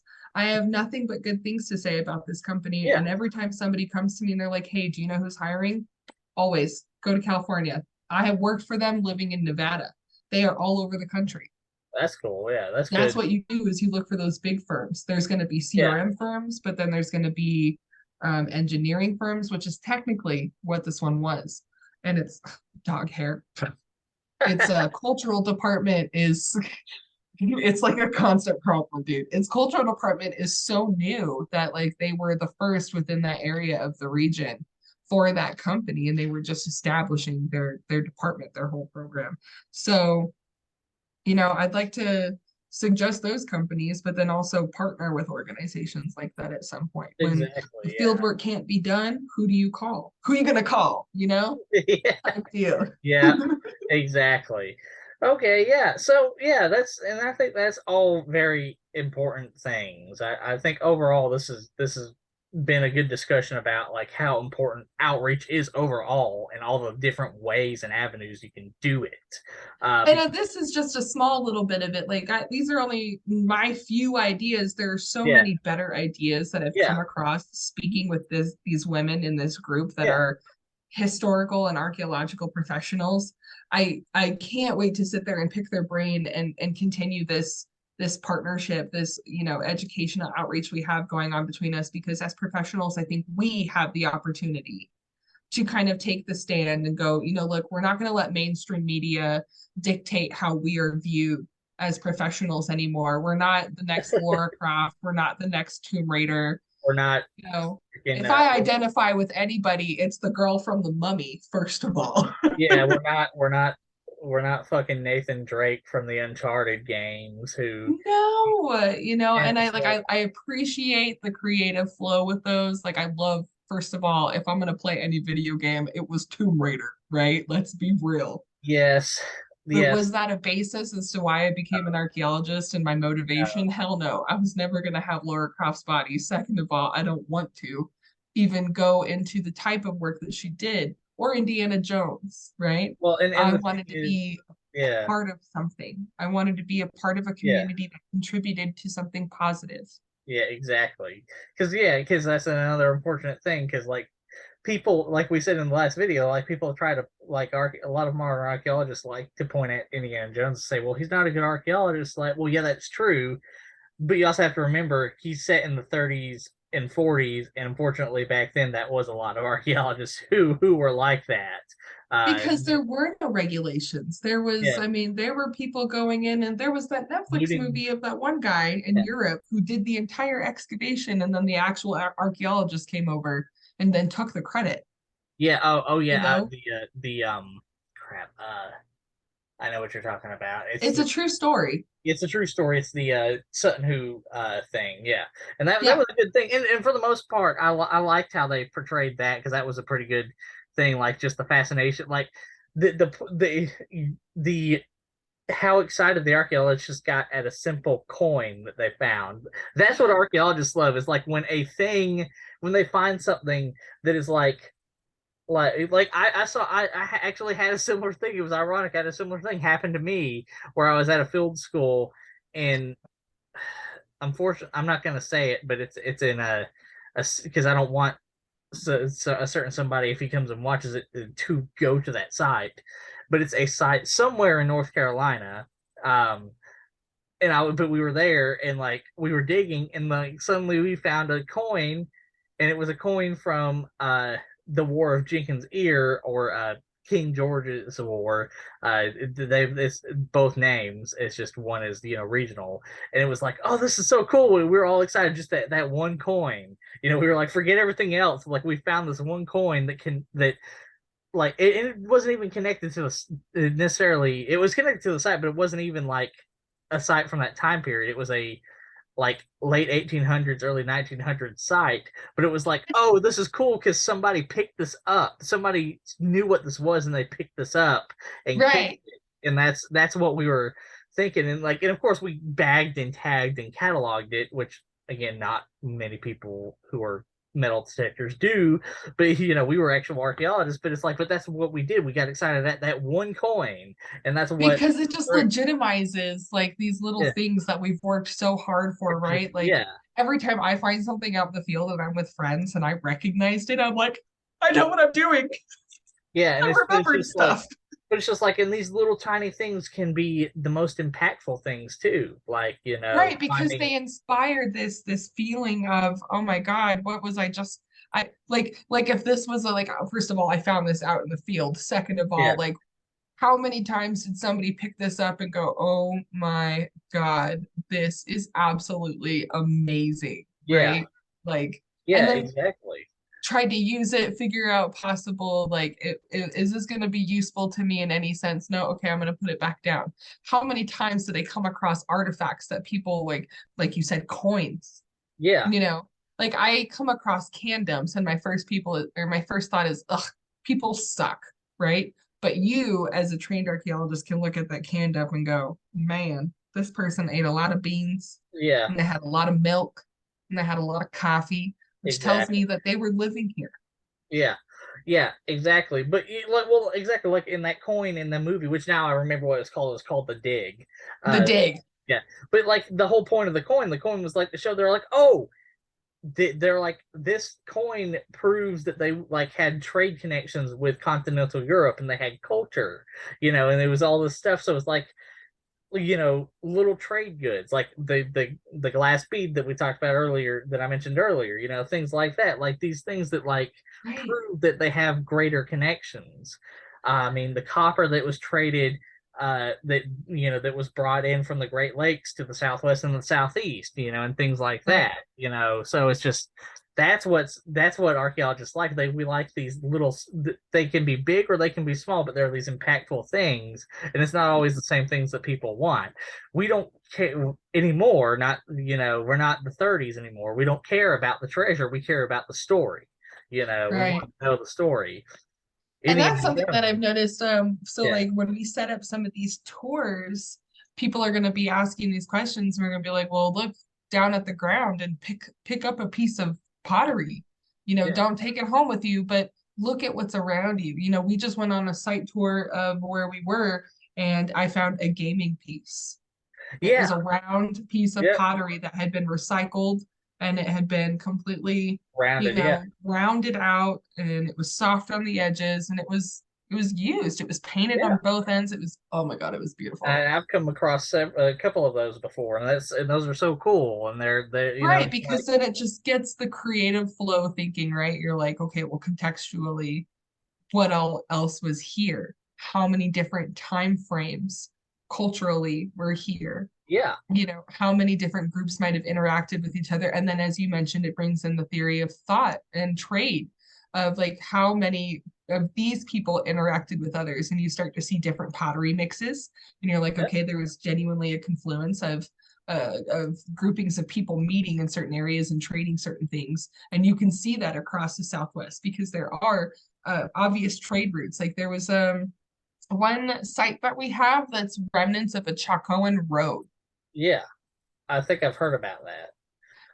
So it's just like that type of stuff fascinates me. Like I'm walking down a road, like you go to the pueblos and there's really cool people live there, but you're walking down a road people walked on. One of my videos was the pathways at the Sankowi Cavates, Yeah, volcanic ash heavily depositing 1.3 to 1.8, I think it's billion years ago. yeah. Might be million. I might be wrong. I think it's million. Yeah. And this ash deposited in such a manner that as the Sankowi and the Tiwa people who inhabited Sankowi were walking upon that landform, it actually conformed and created these erosional pathways of footholds and handholds, and they look like water flows, but they're pathways. And you can't Cool. fathom these thoughts that are going through your brain as you're walking this path, going, how many people have walked here before me? How many more people are going to be able to walk here after me? Where are this person? There was a person here. There's an indent of their footprints of their hands on this volcanic ash. And that kind of shit blows my mind still. And I've been an archaeologist now for years. Like you'd think I have this grasp of what it's like to be witnessing history. And here I am still blowing my own mind every time I walk out to the local Yeah, petroglyph areas and the volcanoes around here. And you take a local hike, and it's just there's stuff to always learn about. You will never yeah, not be exactly. learning about when you go out in nature. Exactly. And that's exactly what archaeology is. It's the continual learning of history, Yeah. history through material culture, and it's important. Um, so yeah. Well, I think we thoroughly talked about this pretty well. Thank you for coming on and such. I look forward to obviously we'll still be in contact, but I look forward to uh learning more as you go about how your conservancy is going on and such. And of course, we'll probably continue working with the group on our versions of outreach as well. So I yeah, think we should. I think we I think we should should. because I think we have an opportunity with all of us kind of spread Yeah, out to be a really good, face of what it's like to yeah, be, supportive of each other in I don't want to say an organization, in a field where there is uh, yeah, so many different methods, so many different disparities between how things actually work in different regions. We yeah. have a real opportunity to kind of cooperate together. Exactly. Yeah, exactly. And people with varying degrees of experience because, I believe ArchaeWolf and Anna the Archaeologist are getting their masters, and then you and I Yep. have our BAs, and I believe Art Paleo Monitor and Archeo actually have their doctorates, but I do not want I to. think I think Arc Paleo Monitor already has her master's, but I could be wrong. And I know Archeo Ashley is currently in school too. Yeah, exactly. So, but we all have varying degrees of experience, and I think that can work well together. Uh, you know, because Well, when we we already saw how well we were able to pool our resources. yes, So, uh, yes, quick yes. update, waiting back on word from the Tennessee archaeologist, by the way. Okay, well, and we, and whether or not we hear back from them is, everyone Neither here nor there. We at are least did our there. job, and We did our job, and and which is like, and he's both being more careful, but he's also like, which is both a good thing and bad thing. It's a good thing yeah, that because he's he's not. not being careful in the field. He's being careful of what he posts. There is a Yeah, difference. there's a difference, but at the same time, he may be more careful in what he goes out to. I could only hope because I I feel mean, like my intention wasn't to get this man in trouble or ruin his life. I mean, ultimately, what happens at the end of our communications with these people is that yeah, institution's yeah, decision. yeah. However, I I think so. really just wanted to be his, like, he had a whole group of professionals offering advice. And I really feel like he should have taken that opportunity instead of calling us elitists because we have. Yeah, well, and again, he's going to these places, to these field schools, and to these universities. If he is in fact going there, because that's still questionable. I have my suspicions, but I'm gonna hold that till I know more. But you know, he's also going to these places to learn how to do his looting activities better, which he can claim he's not doing all he wants. We have the receipts that he actually is, Right. and he's hopping state lines to do it too, because he's been now confirmed to South Carolina, uh, West Virginia, Tennessee, and Georgia, which all have their own laws. Really, Tennessee, West Virginia, North Carolina, and Georgia have very similar laws. South Carolina is the outlier. And Well, and as we learned from Anna the archaeologist, portions of Georgia have even more stricter laws than other yeah, portions, given the yeah, amount of historical and prehistoric yeah, evidence there is and materials. exactly. And so there's that too. And so that's important to keep in mind too, which is also part of the, briefly going back to it, part of the outreach is like having people understand the laws better, because yes, there are unfortunately a lot of people who are going to try to use it against us, as I myself found out with people coming into my comments trying to use Right. it against me, and as endless search is obviously doing himself, using his knowledge he's gained from field schools and possibly from going to the college that he's claiming to go to, to try and cheat the system, in where he can loot and such. Um, it's also important to teach people, despite that, the laws so they can understand what laws exist. And so if they want to help, they can know who to contact to prevent Right. people like endless search. So, Yeah. because it's the Which thing. again comes Yeah, into that outreach yeah, of knowing who your resources and yeah, what your resources are. exactly. Exactly. Okay, well, like I said, I think I'm gonna uh end the video here, not necessarily end the meeting, but the video overall we're gonna end. Do you want to have any finishing comments, Mandy, that you want to leave off with for the viewers or anything like that? Well, I think I introduced myself in the beginning, but my social media is the Archaeologist, Wicked Archaeologist. And that's for TikTok and for Instagram. You guys can follow me. On my TikTok, I do believe I have a campsite which links directly to all of my science articles if anybody wants to take a Cool. gander. LabRoots is a great resource for STEM and science information and news. Yeah. And then if you have any questions about preservation or conservation archaeology, feel free to email me. My email is literally wickedarchaeologist@gmail.com. So shoot me a line. I Yeah. had to I had to make myself a persona and Wicked just stuck, man. Well, and it works. So, but all right. Well, with that, I'm gonna end the video and gonna say thank you to Mandy for coming on. It was great talking to you. Thank you for having me. Oh yeah, and it's a pleasure, and we'll probably have more videos with our group as time goes on. All right, Yeah. with that, everyone, like have a good day. I hope you all enjoyed the video, and if you have any questions for I or Mandy, please feel free to either leave a question in the comments, or to leave it on like in her social media. Okay. And I think all hope all of y'all have a good day. Have a good night from New Mexico.